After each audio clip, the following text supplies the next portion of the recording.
नमस्कार बच्चों, CA foundation के लिए हम रिवीजन करने जा रहे हैं कॉन्ट्रैक्ट एक्ट की। फर्स्ट रिवीजन ये रहेगी। सो ऑब्वियसली एक्ट का नाम आप सारे जानते हैं, the Indian contract act of 1870, और ये एक्ट जो है कंप्राइजेस ऑफ 11 चैप्टर्स है। लेकिन ध्यान दीजिए, फाउंडेशन के कोर्स में सिर्फ 6 चैप्टर्स हैं टिल सेक्शन 75, क्योंकि हम कॉन्ट्रैक्ट एक्ट को 2 कैटेगरी में डिवाइड करते हैं। जनरल प्रोविजंस की एक कॉन्ट्रैक्ट बनाने के लिए क्या क्या धाराएं चाहिए, और स्पेशल कॉन्ट्रैक्ट्स जो कि हमारे फाउंडेशन के कोर्स में फिलहाल नहीं है। देखिए, एग्जाम की वेटेज जो रहती है वो कॉन्ट्रैक्ट एक्ट में से 15 से लेके 21 नंबर तक की वेटेज है, ये ध्यान रखें। नाउ सबसे पहले हम बात करेंगे, स्वाभाविक है, सेक्शन नंबर 1 के ऊपर, क्योंकि सबसे पहले आता है प्रीलिमिनरी, और सेक्शन 1 के अंदर आती हैं 3 चीजें। भैया शॉर्ट टाइटल मीन्स एक्ट का नाम क्या है वो आप सर जानते हैं, बता दिया मैंने। एक्सटेंड इंटायर इंडिया, पूरे भारतवर्ष में ये एप्लीकेबल है, और इसकी कमेंसमेंट की डेट है सितंबर 1, 1872। देन देखिए, एक बेसिक चीज आपको पता होनी चाहिए, वो ये है, कॉन्ट्रैक्ट जो है ये एक प्राइवेट लॉ है, क्योंकि ये किसके बीच में होता है, 2 लोगों के बीच में होता है। क्योंकि ये क्या क्रिएट करता है, जस्ट का मतलब है राइट इन पर्सोनम, जिसका मतलब है अगेंस्ट अ पर्टिकुलर पर्सन। ये नहीं क्रिएट करता है जस इन रम, जिसका मतलब है right against the entire world. इसलिए हम कहते हैं 2 लोगों के बीच में रिश्ता है, इसलिए ये क्या इस्टेब्लिश करता है, प्रिविटी ऑफ कॉन्ट्रैक्ट, मींस किसी थर्ड पार्टी के राइट एंड ऑब्लिगेशन नहीं हो सकते, क्योंकि है ही किसके बीच में, 2 लोगों के बीच में। सेक्शन नंबर 2 जिसे हम कहते हैं डेफिनेशंस, या जिसे कह लीजिए इंटरप्रिटेशन क्लॉज।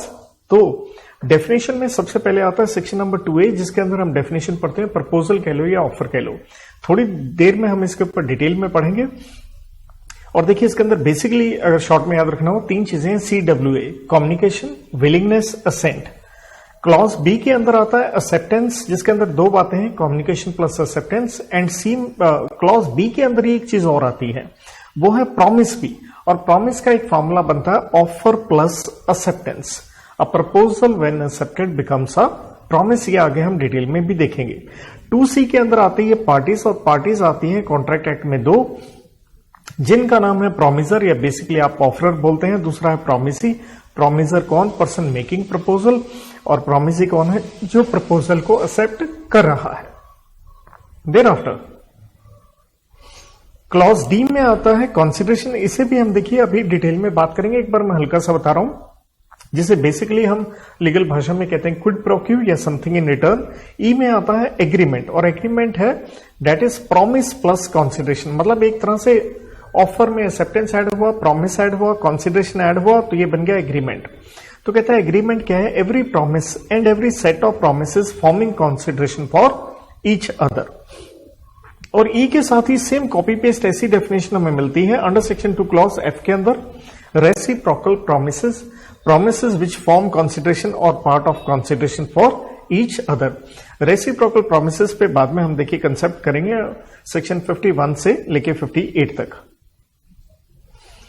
देर आफ्टर देखिए, अगर एग्रीमेंट बन जाता, अब हैं 2 बातें, या तो एग्रीमेंट आपका हो जाएगा वॉइड। वॉइड का मतलब है एज गुड एज नथिंग, जिसका मतलब है एग्रीमेंट है लेकिन इनफोर्सेबिलिटी नहीं होगा, क्लॉज जी में।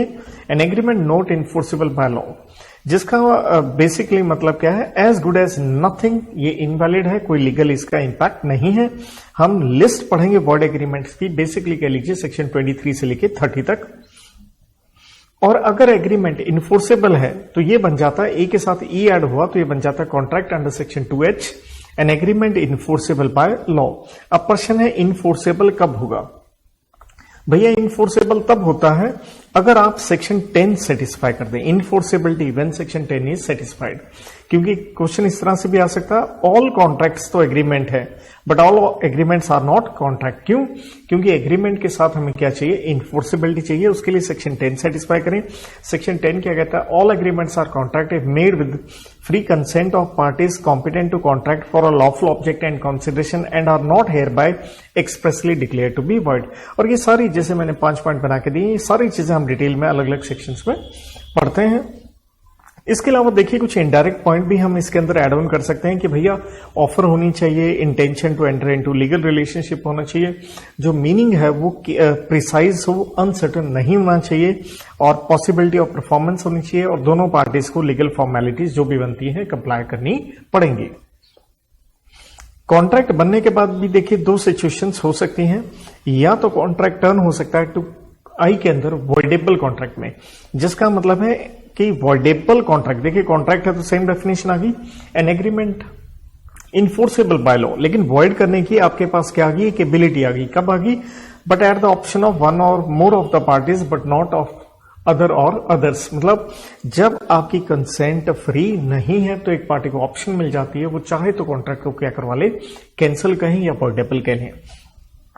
2J में आखिरी डेफिनेशन आती है वॉइड कॉन्ट्रैक्ट, जिसका मतलब है देखिए कॉन्ट्रैक्ट है लेकिन वॉइड हो गया, मतलब a contract which ceases to be enforceable, मतलब दो चीजें इसके अंदर आ गई, C+C, कॉन्ट्रैक्ट है लेकिन सीज मार गया। कैसे, जैसे आफ्टर फॉर्मेशन ऑफ कॉन्ट्रैक्ट कोई इम्पॉसिबिलिटी होगी, जिसके ऊपर हम सेक्शन 56 में पढ़ेंगे।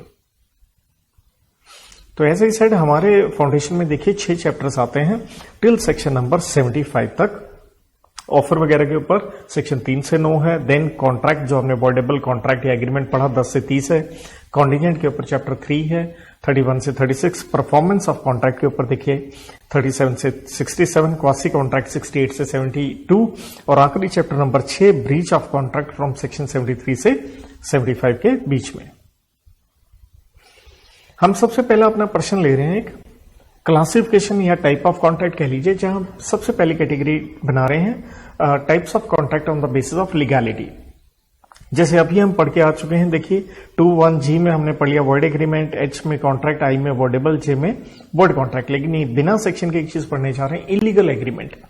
कॉन्ट्रैक्ट वर्ड नहीं लिखा क्योंकि है ही इलीगल, कहने का मतलब ये क्रिमिनल इन नेचर होते हैं, क्योंकि आपने एग्रीमेंट किया है टू कमिट क्राइम, जैसे किसी को सुपारी देना टपकाने के लिए। They are against Indian penal code 1860, they are against public policy. इसलिए ऐसे कॉन्ट्रैक्ट क्या होते हैं, ये फॉरबिडन होते हैं, प्रोहिबिटेड होते हैं। इसलिए याद रखें ऑल इलीगल एग्रीमेंट, सारे के सारे इलीगल एग्रीमेंट वॉइड है, लेकिन सारे वॉइड एग्रीमेंट इलीगल हो ये जरूरी नहीं है। जैसे एक माइनर के साथ किया गया agreement under section 11 void agreement तो है, लेकिन वो कोई इलीगल वाली बात नहीं है। और इसके साथ रिलेटेड जो ट्रांजैक्शन होती है, जिसे हम कहते हैं कोलेटरल ट्रांजैक्शंस, तो इलीगल एग्रीमेंट के साथ जो भी कोलेटरल ट्रांजैक्शंस होंगी वो भी याद रखिए हमेशा क्या होंगी, वॉइड होंगी। जबकि एक वॉइड एग्रीमेंट के साथ कोलेटरल ट्रांजैक्शन जरूरी नहीं है वॉइड हो, वो वैलिड भी हो सकती हैं। इसके बाद on the basis of enforceability, पहला हो गया इन्फोर्सेबल कॉन्ट्रैक्ट, जिसका मतलब है आपने सेक्शन 10 सेटिस्फाई कर दिया। अनइन्फोर्सेबल कॉन्ट्रैक्ट का मतलब क्या है, ये एक जेन्युइन कॉन्ट्रैक्ट है लेकिन आप इसे इन्फोर्स नहीं कर पाएंगे क्योंकि कोई टेक्निकल डिफेक्ट है, जैसे आपने राइटिंग में नहीं बनाया, या स्टाम्प ड्यूटी रिक्वायर्ड है वो नहीं लगाई आपने, या रजिस्ट्रेशन करवानी थी नहीं करवाई, या फिर किसी जो समय बताया गया है एक्ट में वो लैप्स हो गया है, जिसके ऊपर आता है हमारा लिमिटेशन एक्ट ऑफ 1963। जैसे किसी से पैसे लेने हैं, अगर वो अनसिक्योर्ड डेट है तो 3 साल का टाइम होता है केस करने के लिए, जबकि सिक्योर्ड डेट में 20 साल का होता है। Then on the basis of formation, इसके ऊपर आता है सेक्शन नंबर 9 जो कहता है कॉन्ट्रैक्ट में भी एक्सप्रेस का मतलब है बाय वर्ड्स। वर्ड्स क्या हो सकते हैं, राइटिंग में भी हो सकते हैं और ऑरली भी हो सकते हैं, लेकिन ये आपके इंटरेस्ट में है कि आप राइटिंग में बनाएं, क्योंकि तभी वो कोर्ट में क्या होगा, एडमिसिबल होगा, मीन्स आप उसे एविडेंस के रूप में साबित कर पाएंगे। और अगर ये contract other than by words है, हम इसे कहते हैं इंप्लॉयड कॉन्ट्रैक्ट, जिसका मतलब है बाय कंडक्ट, और दोनों पार्टीज का जो आपस का कंडक्ट है उसके हिसाब से हमें पता चल रहा है। जैसे रेलवे स्टेशन पे कुली ने आपका लगेज पिक कर लिया ना, आपने कुछ कहा। टेसिट कॉन्ट्रैक्ट इसी की एक ब्रांच आती है, जहां जिसका मतलब होता है टेसिट मीन्स आप साइलेंट है, जैसे मैंने कहा कंडक्ट और बिहेवियर वाली बात है। एटीएम से विड्रॉ किया, राइट, या रेलवे स्टेशन पे वो वेइंग मशीन पड़ी होती है, अपना वजन तुलवा लिया। ऐसे इसी कैटेगरी में आता है क्वासी कॉन्ट्रैक्ट, जो हम चैप्टर नंबर 5 में पढ़ेंगे, जिसका मतलब है which is created by operation of law. It is a contract which parties never intended, means some action by you and reaction by law. तो ये डिटेल में आगे हम देखेंगे इसके ऊपर। फोर्थ कैटेगरी आती है on the basis of performance, जैसे यूनिलेटरल कॉन्ट्रैक्ट, इसका मतलब है वन साइडेड, जिसका मतलब है एक पार्टी ने अपनी परफॉर्मेंस कर दी, अपनी ड्यूटी जो है कंप्लाई कर दी, लेकिन अभी दूसरे ने काम नहीं किया। बायलेटरल है, जहां दोनों ने ही अभी अपना काम करना है। ऐसे कॉन्ट्रैक्ट को हम एग्जीक्यूटरी भी कह देते हैं। जैसे मैंने कहा आपको आलू दूंगा 2 महीने बाद, तो आपने कहा पैसे भी मिलेंगे 2 महीने के बाद। एग्जीक्यूटिव कॉन्ट्रैक्ट नाम से ही पता चल रहा है जहां दोनों पार्टीज ने अपनी अपनी ऑब्लिगेशन परफॉर्म कर दी है। एग्जीक्यूटरी का मतलब जैसे मैंने पहले बताया, ये एक तरह से यूं कह लीजिए, जैसे ऊपर मैं बता रहा था आपको, बायलैटरल कॉन्ट्रैक्ट के नेचर में होगा कि अभी दोनों ने अपना काम करना है। और इसी को एग्जीक्यूटिव को आप बेसिकली दो कैटेगरी में बांट सकते हैं, सिर्फ बायलैटरल ही नहीं, यूनिलैटरल भी हो सकता है, जिसका मतलब है एक ने काम कर दिया और दूसरे ने अभी करना है। लास्ट में कैटेगरी आती है अदर्स, जिसमें हम फर्दर दो क्लासिफिकेशन करते हैं as per English law. Means हमारे देश में नहीं लेकिन इंग्लैंड में इस तरह से क्लासिफिकेशन किया गया। कॉन्ट्रैक्ट अंडर सील, जिसका मतलब है राइटिंग में है, स्टैम्प्ड है, रजिस्टर्ड है एंड साइंड बाय पार्टीज है। होता तो हमारे देश में भी ऐसा ही है।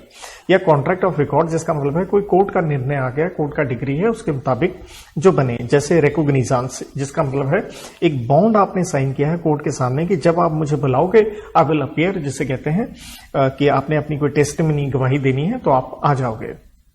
मॉडर्न जमाने में देखिए कुछ मॉडर्न कॉन्ट्रैक्ट जिसे आप ऑनलाइन कहते हैं, ई कॉन्ट्रैक्ट कह लें, ई कॉमर्स कह लें, electronic data interchange, mouse click contract कह लें, साइबर कॉन्ट्रैक्ट कह लें, ऑनलाइन इंटरनेट, जो भी आज के दिन आप सारे जो जानते हैं, आप ऐप डाउनलोड करते रहते हैं। सो फ्रॉम यहीं से हम एक अपना डिफरेंस निकालेंगे। डिफरेंस क्या है एग्रीमेंट एंड कॉन्ट्रैक्ट के बीच में, जहां मैंने आपको कोड की करवाई थी, don't mess with me son. Mess का मतलब हर जगह हर डिफरेंस में सेम रहेगा। मीनिंग एग्जाम्पल सेक्शन, ऐसे क्या आ गया, स्कोप नेचुरल है, एग्रीमेंट एक वाइडर है क्योंकि इसके अंदर सिर्फ लीगल ही नहीं सोशल एग्रीमेंट भी आ जाएंगे, जैसे कि आपकी बर्थडे की पार्टी। जबकि कॉन्ट्रैक्ट के अंदर सिर्फ क्या आएंगे, लीगल एग्रीमेंट आएंगे। ओ से ऑब्लिगेशन, तो यहां क्योंकि लीगल ऑब्लिगेशन नहीं है तो परफॉर्म करो या ना करो, लेकिन यहां तो एक लीगल ऑब्लिगेशन क्रिएट होगी, दोनों पार्टीज को अपना वचन निभाना पड़ेगा। नेचर क्या है, ऑब्वियसली जैसे मैंने बताया all agreements are not contract, लेकिन एक चीज तय है, ऑल कॉन्ट्रैक्ट्स आर एग्रीमेंट। यही हम स्टेटमेंट देखिए कहां पर गए थे, सेक्शन 10 से रिलेटेड। इसके बाद देखिए जितने भी हमने ये टाइप्स वगैरह पढ़ी कॉन्ट्रैक्ट की, उससे रिलेटेड एक डिफरेंस क्रिएट कर सकते हैं, जहां difference between void agreement and illegal agreement के बीच में अच्छा हो सकता है, या void agreement and void contract के बीच में क्वेश्चन बन सकता है, या यूं कह लीजिए वॉइड एग्रीमेंट एंड वैलिड, मतलब इस तरह से सभी के बीच में हम डिफरेंस ले सकते हैं। कोड की से हम कर रहे हैं, पहले 3 पॉइंट वही है, डोंट मेस विद मी। आगे कोड की क्या है, पीसीसी रील। पी से पनिशमेंट याद रखिए सिर्फ इलीगल एग्रीमेंट के अंदर ही आती है, क्योंकि ये क्या होते हैं, अगेंस्ट इंडियन पिनल कोड 1860 होते हैं। और वॉइडेबल कॉन्ट्रैक्ट में भी देखिए मे बी पनिशेबल, जैसे हम फ्रॉड बाद में पढ़ेंगे अंडर सेक्शन 17। कॉम्पनसेशन का मतलब है कि आपको जो नुकसान हुआ, डैमेजेस वगैरह मिलना। तो देखिए ऑब्वियसली वैलिड कॉन्ट्रैक्ट जब होता है तो अगर आप उसे ब्रीच ऑफ कॉन्ट्रैक्ट करेंगे, जो हम पढ़ेंगे चैप्टर नंबर 6 में सेक्शन 73 से 76 के अंदर, तो नेचुरल आपको कॉम्पनसेशन मिलेगा। जबकि वॉइडेबल में कोर्ट की थोड़ी डिस्क्रिप्शन होती है, जो हम फ्रॉड में देखेंगे भी। कोलेटरल ट्रांजैक्शन जैसे मैंने बताया था, इलीगल एग्रीमेंट के साथ हमेशा वॉइड होती हैं, जबकि एक वॉइड एग्रीमेंट के साथ वो वैलिड हो भी सकती हैं। रेस्टिट्यूशन का बेनिफिट का मतलब है आपका पैसा आपको वापस मिल जाना। तो देखिए अगर वॉइड एग्रीमेंट है तो भी आपको पैसा वापस मिल जाएगा एज पर सेक्शन 65, और वॉइड कॉन्ट्रैक्ट है तो भी मिल जाएगा, यह भी मैं इलस्ट्रेशन से करवाऊंगा। और अगर वॉइडेबल कॉन्ट्रैक्ट है उसका भी अलग से सेक्शन है 64, तो भी मिल जाएगा। वैलिड कॉन्ट्रैक्ट में देखिए रेस्टिट्यूशन नहीं होता क्योंकि दोनों पार्टीज ने अपना काम कर दिया है, और इलीगल में वो अलाउ होगा ही क्यों। इनफोर्सेबिलिटी की बात करें तो सिंपल सी बात है, वैलिड कॉन्ट्रैक्ट ही सिर्फ क्या होता है, इनफोर्सेबल होता है, जबकि वॉइडेबल में eight the option of one of the party होता है। और वॉइड कॉन्ट्रैक्ट में क्या हो जाता है, ये सीज कर जाता है, बिकॉज जैसे मैंने कहा सब्सिक्वेंट इम्पॉसिबिलिटी हो गई। Essentials under section 10 obviously valid contract में ही सेटिस्फाइड है। देखिए वॉइडेबल में, वॉइड कॉन्ट्रैक्ट में क्या था, पहले सेटिस्फाइड थे बट वो सीज हो गए। और वॉइडेबल कॉन्ट्रैक्ट में एक असेंशियल मिसिंग होता है जिसे हम कहते हैं free consent. Legal rights and obligation देखिए सिंपल वैलिड कॉन्ट्रैक्ट में ही क्रिएट होंगे। वॉइड कॉन्ट्रैक्ट में वो क्या हो जाते हैं, बाद में खत्म हो जाते हैं। और वैलिड वॉइडेबल में जैसे मैंने बताया eight the option of one of the parties है। अब देखिए जैसे मैं बात कर रहा था, रेस्टिट्यूशन ऑफ बेनिफिट अलाउबल है अंडर सेक्शन 65, चाहे वॉइड एग्रीमेंट है या वॉइड कॉन्ट्रैक्ट है। तो देखिए इससे रिलेटेड कुछ इलस्ट्रेशन है। इलस्ट्रेशन का मतलब आप सारे जानते हैं, जो एक्ट के अंदर, बेयर एक्ट के अंदर खुद ब खुद दी गई हैं। जैसे हम यहाँ पे वॉइड एग्रीमेंट के ऊपर पहली इलस्ट्रेशन आती है, ए ने वादा किया है वो बी को 100 रुपए देगा अगर जो बी है वो शादी कर ले सी से। लेकिन शादी के समय सी की अगर डेथ हो चुकी है तो शादी कैसे करेगा, राइट? तो ऐसे एग्रीमेंट क्या होंगे, वॉइड एग्रीमेंट होंगे। तो अगर आपने 100 रुपए दे दिए हैं तो आप वापस ले सकते हैं। देन वॉइड कॉन्ट्रैक्ट के ही देखिए 3 इलस्ट्रेशन है। जैसे सेकंड आती है वॉइड कॉन्ट्रैक्ट के ऊपर है कि अगर आपने किसी को 300 किलो मान लीजिए चावल देने थे, अब आपने सिर्फ 130 किलो दिए, बाकी नहीं दिए, तो स्वाभाविक है 130 किलो दिया, या तो उसके पैसे तो आपको वापस मिलने ही चाहिए, या अगला कह रहे हैं सारा सामान आपने नहीं दिया तो अगला मेरा सामान वापस कर दे। देन इसी में अगर आपने किसी क्लब में जाके गाना गाना है, वीकेंड के पर गाना है, और आपने 5 नाइट तो गाना गाया लेकिन छठी नाइट आपने गाना नहीं गाया, तो नेचुरल 5 दिन काम किया, उसके पैसे आपको मिलने चाहिए। फोर्थ आता है इसके ऊपर कि अगर आपने किसी की शादी में जाके गाना था लेकिन अगर आपकी तबीयत खराब हो गई है तो जो आपको एडवांस में पैसा मिला था वो आपको लौटाना पड़ेगा। तो यहां से हमारा स्टार्ट होता है, देखिए जो चैप्टर है नंबर 1 प्रीलिमिनरी था, पहले 2 सेक्शन, यह था सेक्शन 3 से 9 के ऊपर। तो उसके अंदर जो हमारा पहला प्रश्न बनता है, स्वाभाविक है वो हम ले रहे हैं किसके ऊपर, प्रपोजल कह लें या ऑफर के ऊपर। तो जैसे मैंने कहा था इसकी डेफिनेशन आती है अंडर सेक्शन 2A, इसी के अंदर से डेफिनेशन से ही हम उसके एसेंशियल निकालेंगे। जैसे सेक्शन 2A क्या कहता है, पहली बात है सी से वेरी इंपॉर्टेंट कम्युनिकेशन। तो डेफिनेशन आती है one party signifies to another, जब आप किसी को कुछ कहें तो यहीं से पहला एसेंशियल बना कम्युनिकेशन इज मस्ट। अब कम्युनिकेशन के ऊपर देखिए हम 2 सेक्शन की बात करेंगे, 3 एंड 4। 3 डील करता है किस तरह से आपने कम्युनिकेशन करना है। तो कम्युनिकेशन करने का तरीका क्या हो सकता है, बाय एक्ट, जिसका मतलब है वर्ड्स, ओरल और रिटन, या ओमिशन, मतलब कई बार चुप रहने से भी हम कम्युनिकेशन कर सकते हैं। जैसे बेस्ट एग्जांपल है सेल ऑन अप्रूवल बेसिस। और सेक्शन 4 बात करता है completion of communication of offer. तो ऑफर का कम्युनिकेशन कब कंप्लीट होगा, when comes to the knowledge of the person to whom it is made. Famous case of Lalman Shukla versus Gauri Dutt, जहां आपका एक बच्चा खो गया और सर्वेंट को भेजा गया ढूंढने के लिए, और इस दौरान न्यूज़पेपर में आपने घोषित किया कि जो ढूंढ के लाएगा पैसे उसको मिलेंगे, लेकिन सर्वेंट को इस चीज का नहीं मालूम था, तो वैसे ही आपका नौकर है। तो यहां हमने कोई उसे ऑफर नहीं दी है, तो इसलिए उसे कोई इनाम नहीं मिलेगा। देन डेफिनेशन में आगे बढ़ते हैं। तो सेकंड पार्ट डेफिनेशन का मतलब आता है जब आपने सिग्निफाई किया अनदर को, क्या सिग्निफाई किया, अपनी विलिंगनेस टू डू और अब्सटेन फ्रॉम डूइंग, इससे एसेंशियल सेकंड क्रिएट होता है। ऑफर में भी पॉजिटिव या नेगेटिव, जैसे क्या आप मेरी कार खरीदना पसंद करेंगे, नेगेटिव क्या है, अगर आप मेरे साथ कंपटीशन ना करें मैं आपको इतने पैसे देता रहूंगा।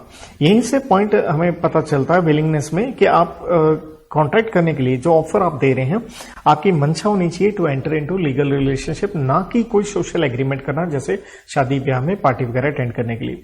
जैसे ये केस था बालफर वर्सेस बालफर का, जहां हस्बैंड ने बीवी को कहा मैं आपको इतने पैसे हर महीने देता रहूंगा। तो देखिए हस्बैंड तो बीवी से बहुत सारे वादे करते रहते हैं कभी नहीं निभाने के लिए, तो यहां कोई आपकी intention enter into legal relationship नहीं है, तो आपको पैसे नहीं देने पड़ेंगे। इसी से विलिंगनेस से फोर्थ पॉइंट निकलता है, ऑफर जो होनी चाहिए वो डेफिनेट, क्लियर, प्रिसाइज, मतलब उसका मीनिंग क्लियर होना चाहिए, वेग नहीं होना चाहिए, वो एम्बिगुअस नहीं होनी चाहिए। जैसे आपने कहा कि मैं आपको तेल बेच दूंगा, भैया ये तो बताओ कौन सा तेल, बादाम ऑयल या केरोसिन ऑयल। और ऑफर ध्यान रहे अलग है किससे, from mayor statement of intention, कि मैं सोच रहा हूं, भैया सोचते रहो, तो ऑफर अलग चीज है, कैजुअल रिमार्क इसके अंदर नहीं आएगा। देन डेफिनेशन का अगला हिस्सा जाता है with the view to obtaining the assent of that other to such act or abstinence. आप किसको ऑफर कर रहे हैं, तो स्वाभाविक है दूसरी पार्टी के आप हाँ या ना जानना चाहते हैं, मतलब to know the assent of other. ये हो गया 6 पॉइंट। 7th एसेंशियल ये निकलता है ऑफर कंडीशनल हो सकते हैं, आप कोई टर्म्स एंड कंडीशंस लगा सकते हैं कि भैया पहले एडवांस दो या चेक से पेमेंट करो, राइट। लेकिन ऑफर के बीच में कुछ ऐसी टर्म नहीं लिखनी चाहिए कि non compliance of which would amount to acceptance, कि ये तो ये हो गया, तू हाँ कर या ना कर, तू है मेरी किरण, किरण जब तक आपको हाँ नहीं करेगी वो आपकी नहीं होगी। कहने का मतलब है कि जैसे आपने कहा कि भैया अगर आपने मेरे को रिप्लाई नहीं किया इस ऑफर के बारे में, राइट, तो मैं मान लूंगा एक्सेप्टेंस, ऐसे एक्सेप्टेंस नहीं होती है। देन इसी में क्वेश्चन बन जाता है, इनडायरेक्ट पॉइंट्स हैं, ये भी एसेंशियल ऑफर आते हैं, लेकिन एक क्वेश्चन अलग से बन जाता है टाइप्स ऑफ ऑफर। तो ऑफर जो है जनरल भी हो सकती है और ये स्पेशल या स्पेसिफिक भी हो सकती है। जनरल का मतलब होता है टू पब्लिक एट लार्ज, जैसे लालमन वाला केस था कि जो बच्चे को ढूंढ के लाएगा उसको पैसे मिलेंगे। स्पेशल या स्पेसिफिक का मतलब आप एक पर्टिकुलर पर्सन को ऑफर दे रहे हैं, जैसे मैं आपको ऑफर दूं, तो इसके ऊपर केस था बोल्टन वर्सेस जोन्स का। देन जनरल के ऊपर एक फेमस केस और आता है, और ये आता है कार्लिल वर्सेस कार्बोलिक स्मोकबॉल कंपनी। इसमें क्या हुआ, व्यक्ति ने कंपनी की दवाइयां खरीदी और कंपनी की एड में लिखा था कि हमारी दवाई कंज्यूम करने के बाद अगर आपको इन्फ्लुएंजा हो जाए हम आपको इतना इनाम देंगे। तो स्वाभाविक है न्यूज़पेपर एड क्या बन गई है, जनरल ऑफर बन गई। देन जैसे हमने पहले ही पढ़ लिया सेक्शन नंबर 9 में, ऑफर में भी एक्सप्रेस और इम्प्लाइड। ऑफर स्टैंडिंग या कॉन्टिन्यूअस हो सकती है, जिसका मतलब क्या है, जैसे एक अखबार में आपने ऐड दी कि भैया मैं अपना सामान 10 रुपए किलो 1 साल तक जो भी आ जाएगा बेचने को रेडी हूं, तो इसे कहते हैं ओपन स्टैंडिंग या कॉन्टिन्यूअस। लेकिन ध्यान दीजिए 1 साल के लिए चाहे ऑफर दी है, लेकिन अगर कोई आपसे कॉन्ट्रैक्ट ना साइन करे, 7-8 महीने के लिए हो गए हैं, तो आप चाहे तो उसे रिवोक कर सकते हैं। रिवोक करने में कोई टेंशन की बात नहीं होती।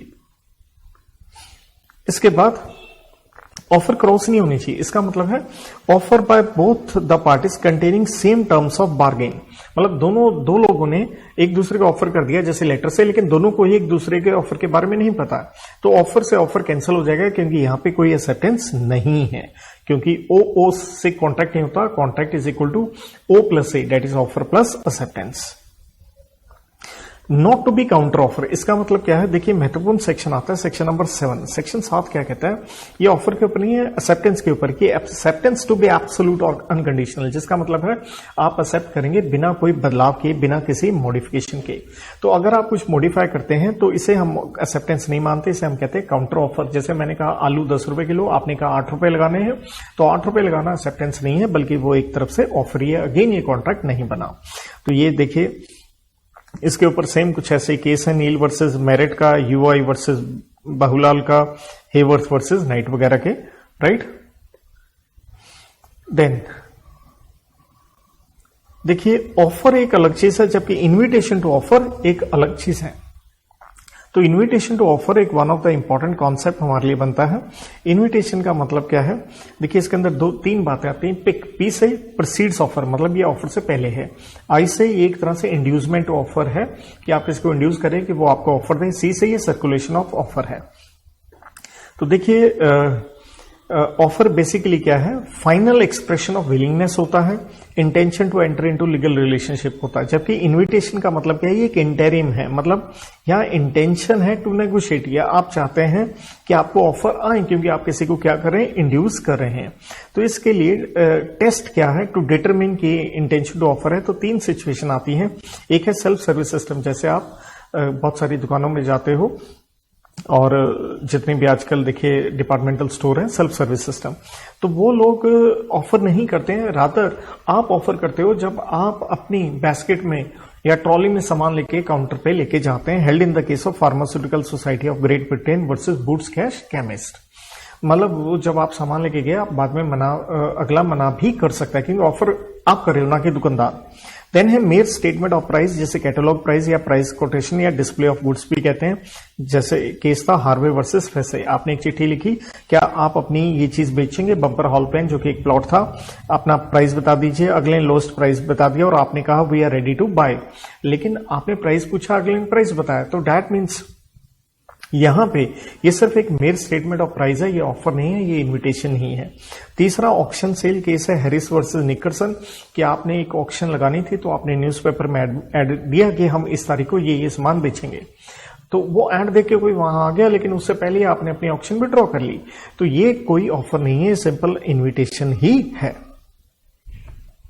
एक केस और है मैकफरसन वर्सेस अपन्ना का, कि जहां कहा गया एक प्रॉपर्टी ओनर था कि वो 6,000 से नीचे, 6,000 पाउंड से नीचे सामान नहीं बेचेगा, तो एक सिर्फ एक स्टेटमेंट ऑफ प्राइस है, ये कोई ऑफर नहीं है। नेक्स्ट कंसेप्ट आता है एक्सेप्टेंस का अंडर सेक्शन 2B, उसी में डेफिनेशन से जाके हम एसेंशियल निकालेंगे। तो 2B क्या कहता है, when the person to whom proposal is made, कि भैया एक्सेप्टेंस तो वही करेगा ना जिसको आपने प्रपोजल दिया है। उसने क्या किया, signifies is sent there to, proposal is said to be accepted, a proposal when accepted becomes a promise. तो सिग्निफाइज से हमारा वर्ड आ गया कि भैया सबसे महत्वपूर्ण चीज क्या है, कम्युनिकेशन होना बहुत जरूरी है। तो पहली बात है acceptance only by person to whom proposal is made, जिसका मतलब हो गया है कि एक्सेप्टेंस वही करेगा जिसको आपने क्या दी है, ऑफर दी है। लेकिन देखिए अगर आपकी तरफ से जनरल ऑफर है तो कोई भी उसे एक्सेप्ट कर सकता है, जैसे कार्लिल वाला केस। लेकिन अगर स्पेसिफिक ऑफर है, जैसे मैं केस कह रहा था पहले भी, बोल्टन वर्सेस जॉन्स का, तो इस केस में ही कहा गया कि भैया जब एक खास आदमी को आपने ऑफर दिया तो एक्सेप्ट बस वही कर सकता है, कोई और कर नहीं सकता। कम्युनिकेशन जैसे हमने कहा इज मस्ट, सेम वही सेक्शन 3 में मोड़ आ गए। और 4 क्या कहता है, completion of communication of acceptance कब होगा। यहां आंसर देखिए, एक तरह से पोस्ट या ईमेल के द्वारा बताया गया है उस कैटेगरी का। When put in the course of transmission to be out of reach of acceptor, जैसे आपने चिट्ठी भेज दी, अब आप उसे अंडू नहीं कर सकते, ईमेल कर भेज दी, सेंड कर दिया, अंडू आप नहीं कर पाएंगे। डेट इज ऑफर बाउंड कब हो जाता है, जैसे ही लेटर ऑफ एक्सेप्टेंस पोस्ट होगी उसको कॉन्ट्रैक्ट मान लिया जाएगा, चाहे उसे एक्सेप्टेंस का पता नहीं है। और एक्सेप्टर कब बाउंड होता है, when letter of acceptance reaches to offer, मतलब आपके पास लेटर पहुंचने से पहले वो क्या कर सकता है, वो रिवोक कर सकता है। इसलिए ध्यान दीजिएगा, सेक्शन 5 में आता है रेवोकेशन ऑफ आपका ये एक्सेप्टेंस कह लीजिए।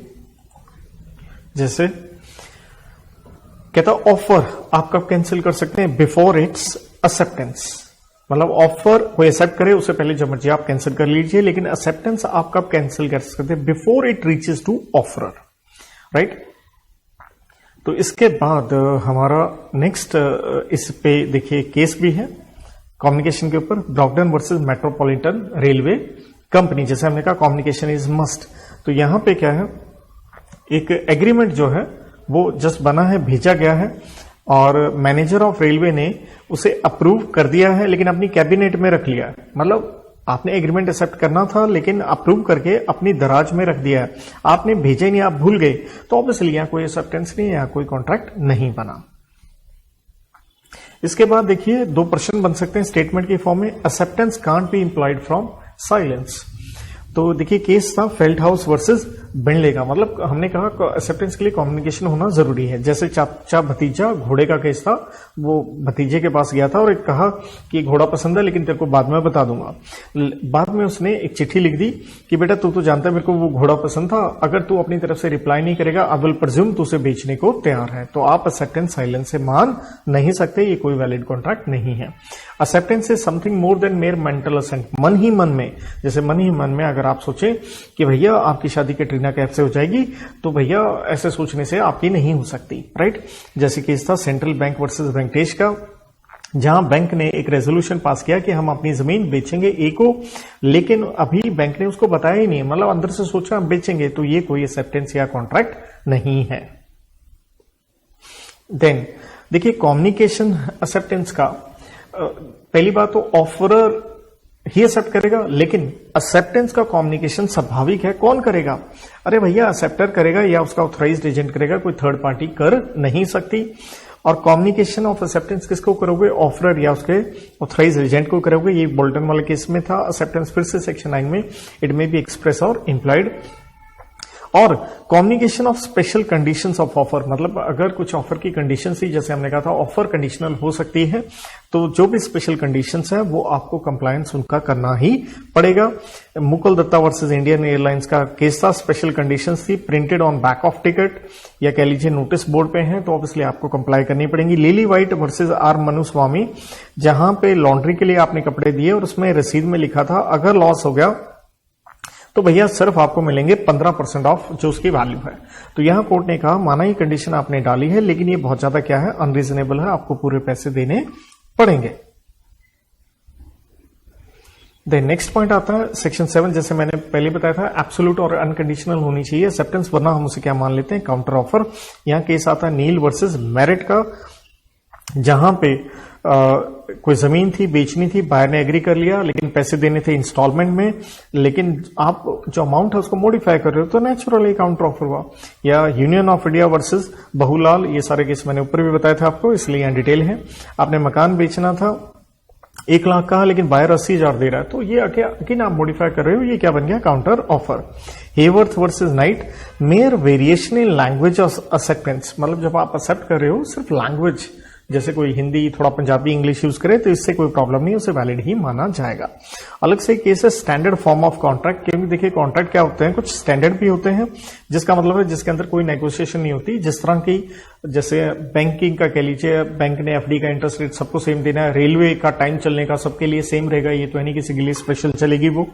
तो इसलिए केस था Raipur transport company versus Ghanshyam का, कुरियर या कैरियर कह लीजिए एक्सेप्टेड गुड्स और उसके बाद एक सर्कुलर जारी कर दिया अपनी लायबिलिटी को लिमिट करने का कि समान समून अगर रास्ते में नुकसान हो गया तो हम लायबल नहीं होंगे, लेकिन आपने किसी और को कम्युनिकेशन नहीं किया, तो इस तरह की मॉडिफिकेशन क्या है, पार्टीज के ऊपर बाइंडिंग नहीं होगी।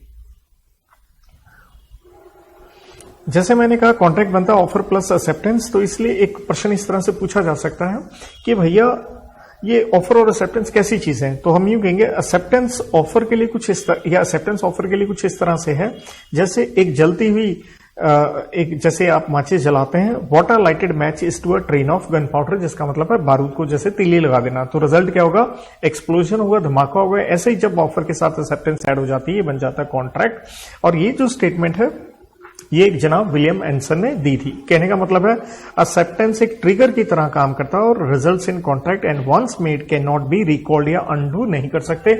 यहां एक लीगल रिलेशनशिप या प्रिविटी ऑफ कॉन्ट्रैक्ट एस्टैब्लिश हो जाता है। अगला प्रश्न बनता है किस तरह से हम ऑफर को कैंसिल कर सकते हैं। दो तरीके हैं, या तो नोटिस देते हुए या अदर देन बाय नोटिस। तो अदर देन बाय नोटिस क्या हो सकता है, जैसे लैप्स ऑफ टाइम, जैसे ऑफर दी गई थी हफ्ते के लिए, टाइम खत्म, काम खत्म। लेकिन अगर टाइम प्रिस्क्राइब नहीं है तो रीजनेबल टाइम। तो रीजनेबल क्या होता है, डिपेंड करता है सर्कमस्टांसेस ऑफ ईच केस पे। जैसे केस रामस्ट्रीट विक्टोरिया होटल वर्सेस मॉन्टीफेयर का, जहां पे शेयर से रिलेटेड था, तो नेचुरल अगर आपने अप्लाई मतलब ऑफर दी है जून में, कंपनी अलॉट करे नवंबर में 6 महीने के बाद, ये क्वाइट अनरीजनेबल है। शेयर मार्केट बड़ी सेंसिटिव होती है। देन नंबर 2 आता है सब्सिक्वेंट इम्पॉसिबिलिटी, जिसे हम सुपर वेनिंग भी कहते हैं, जिसका मतलब है जब ऑफर दी गई उसके बाद में कुछ ऐसा हो गया जो आउट ऑफ कंट्रोल है, जैसे कोविड वगैरह ये सब की चीजें कह लीजिए हो गई। देन इसी में आता है failure to fulfil condition precedent. जैसे हमने कहा था ऑफर कंडीशनल हो सकती है, अगर आपने पहले जो कंडीशन फुलफिल करनी थी, जैसे कुछ एडवांस देना था, नहीं किया तो ऑफर कैंसिल हो गई।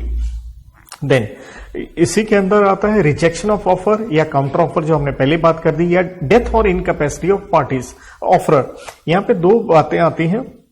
देखिए अगर आपको एज ए सेक्टर मालूम है कि उसकी डेथ हो गई है तो ये ऑटोमेटिक रेवोकेशन है, लेकिन अगर आपको नहीं पता है तो ये वैलिड कॉन्ट्रैक्ट हो सकता है, प्रोवाइडेड जो आपकी टर्म्स एंड कंडीशंस हैं वो पर्सनल इन नेचर ना हो, जिसका मतलब है पर्सनल स्किल नॉलेज पे बेस्ड ना हो, तो आप लीगल रिप्रेजेंटेटिव के खिलाफ ऐसा कॉन्ट्रैक्ट क्या करवा सकते हैं, इन्फोर्स करवा सकते हैं।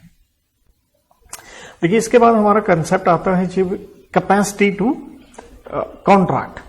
तो यहां से अगला चैप्टर स्टार्ट हो जाता है क्योंकि सेक्शन 10 से। तो कैपेसिटी है या कॉम्पिटेंसी कह लीजिए, यहाँ 2 सेक्शन हम पढ़ते हैं 11 एंड 12। तो सेक्शन 11 3 कंडीशंस के ऊपर बात करता है और सेक्शन भैया 11 ये कहता है कि भाई 3 कंडीशन क्या है, आप मेजर होने चाहिए, मतलब उम्र 18 साल, माइनर नहीं होने चाहिए, आप साउंड माइंड के होने चाहिए, जिसे हम सेक्शन 12 में पढ़ेंगे।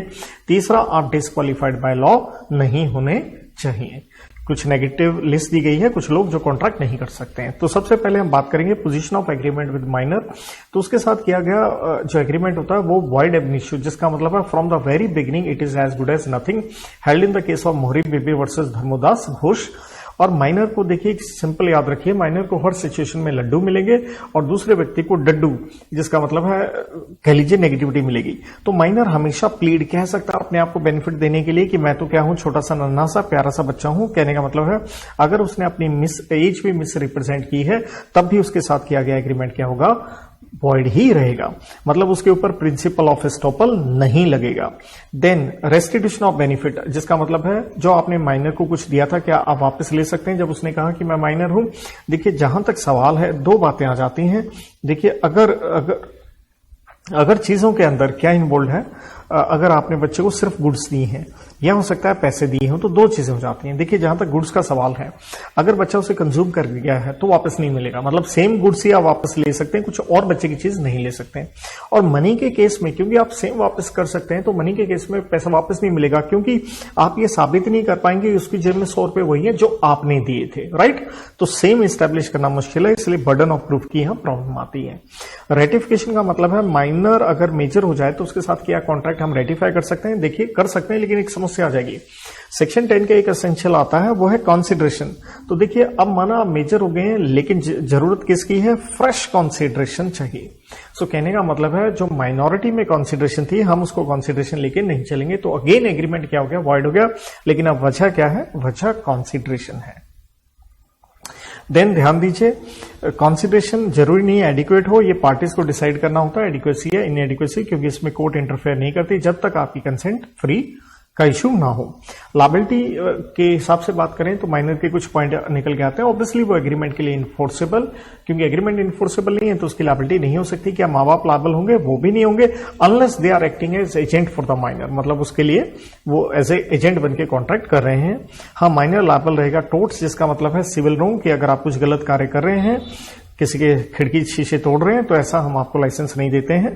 Then minor liable definitely necessaries के लिए है, और वो डील करता है सेक्शन 68 क्वासी कॉन्ट्रैक्ट पे, जिसका मतलब है कि नेसेसरीज का मतलब सिर्फ रोटी कपड़ा और मकान ही नहीं है, but everything which is suited to the condition in life of that minor, उसका स्टेटस, स्टैंडर्ड ऑफ लिविंग, हर वो चीज जो ग्रोथ डेवलपमेंट के लिए उसके लिए चाहिए।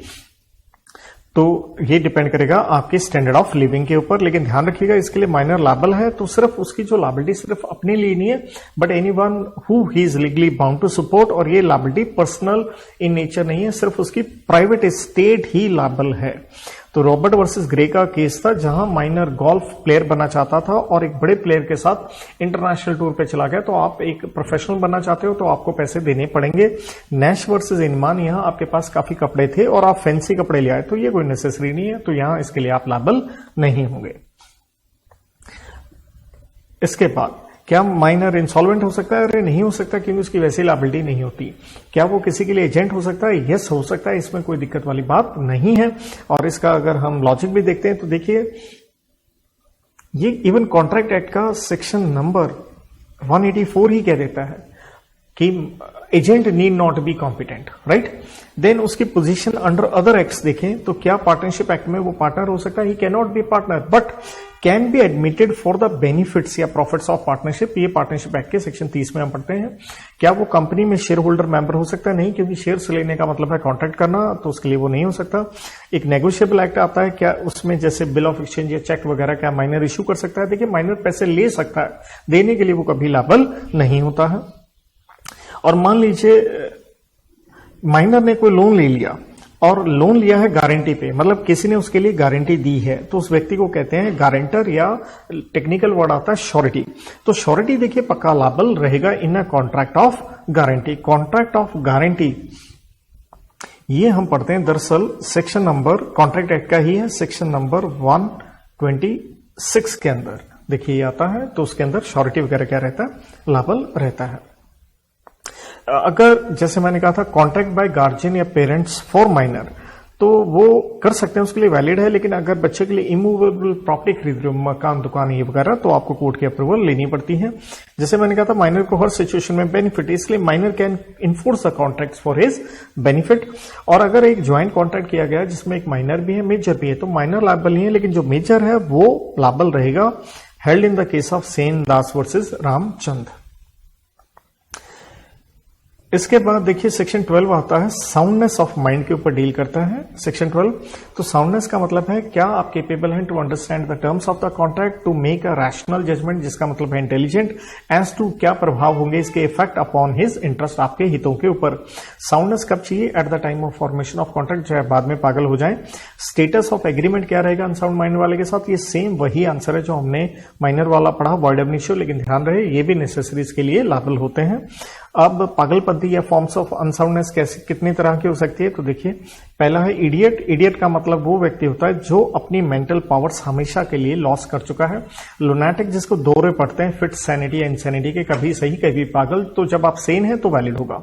Drunkard under the influence of alcohol, intoxicated person, सारे जानते हो आप, जो नशा करते हैं, ड्रग्स वगैरह लेते हैं। देर आफ्टर कुछ लोग जो डिस्क्वालिफाइड बाय लॉ है, कॉन्ट्रैक्ट नहीं कर सकते हैं, तो उसके पीछे कई कारण आते हैं, जैसे कॉन्विक्ट, जिसका मतलब है जो जेल में बैठा है। अरे भैया, फिर वो कॉन्ट्रैक्ट कैसे परफॉर्म करेगा?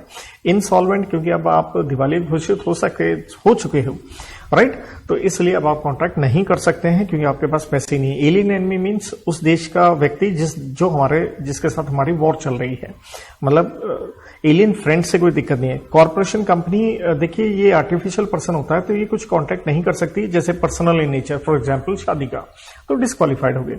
फॉरेन सॉवर्न्स, एम्बेसडर या डिप्लोमेट, देखिए ये हाई रैंकिंग ऑफिशियल हैं दूसरे देश के, इनको इम्यूनिटी प्रिविलेज मिला है कि ये किसी और देश में रहते हैं तो इनके खिलाफ कोई कानूनी कार्रवाई नहीं की जाएगी due to treaty between the countries.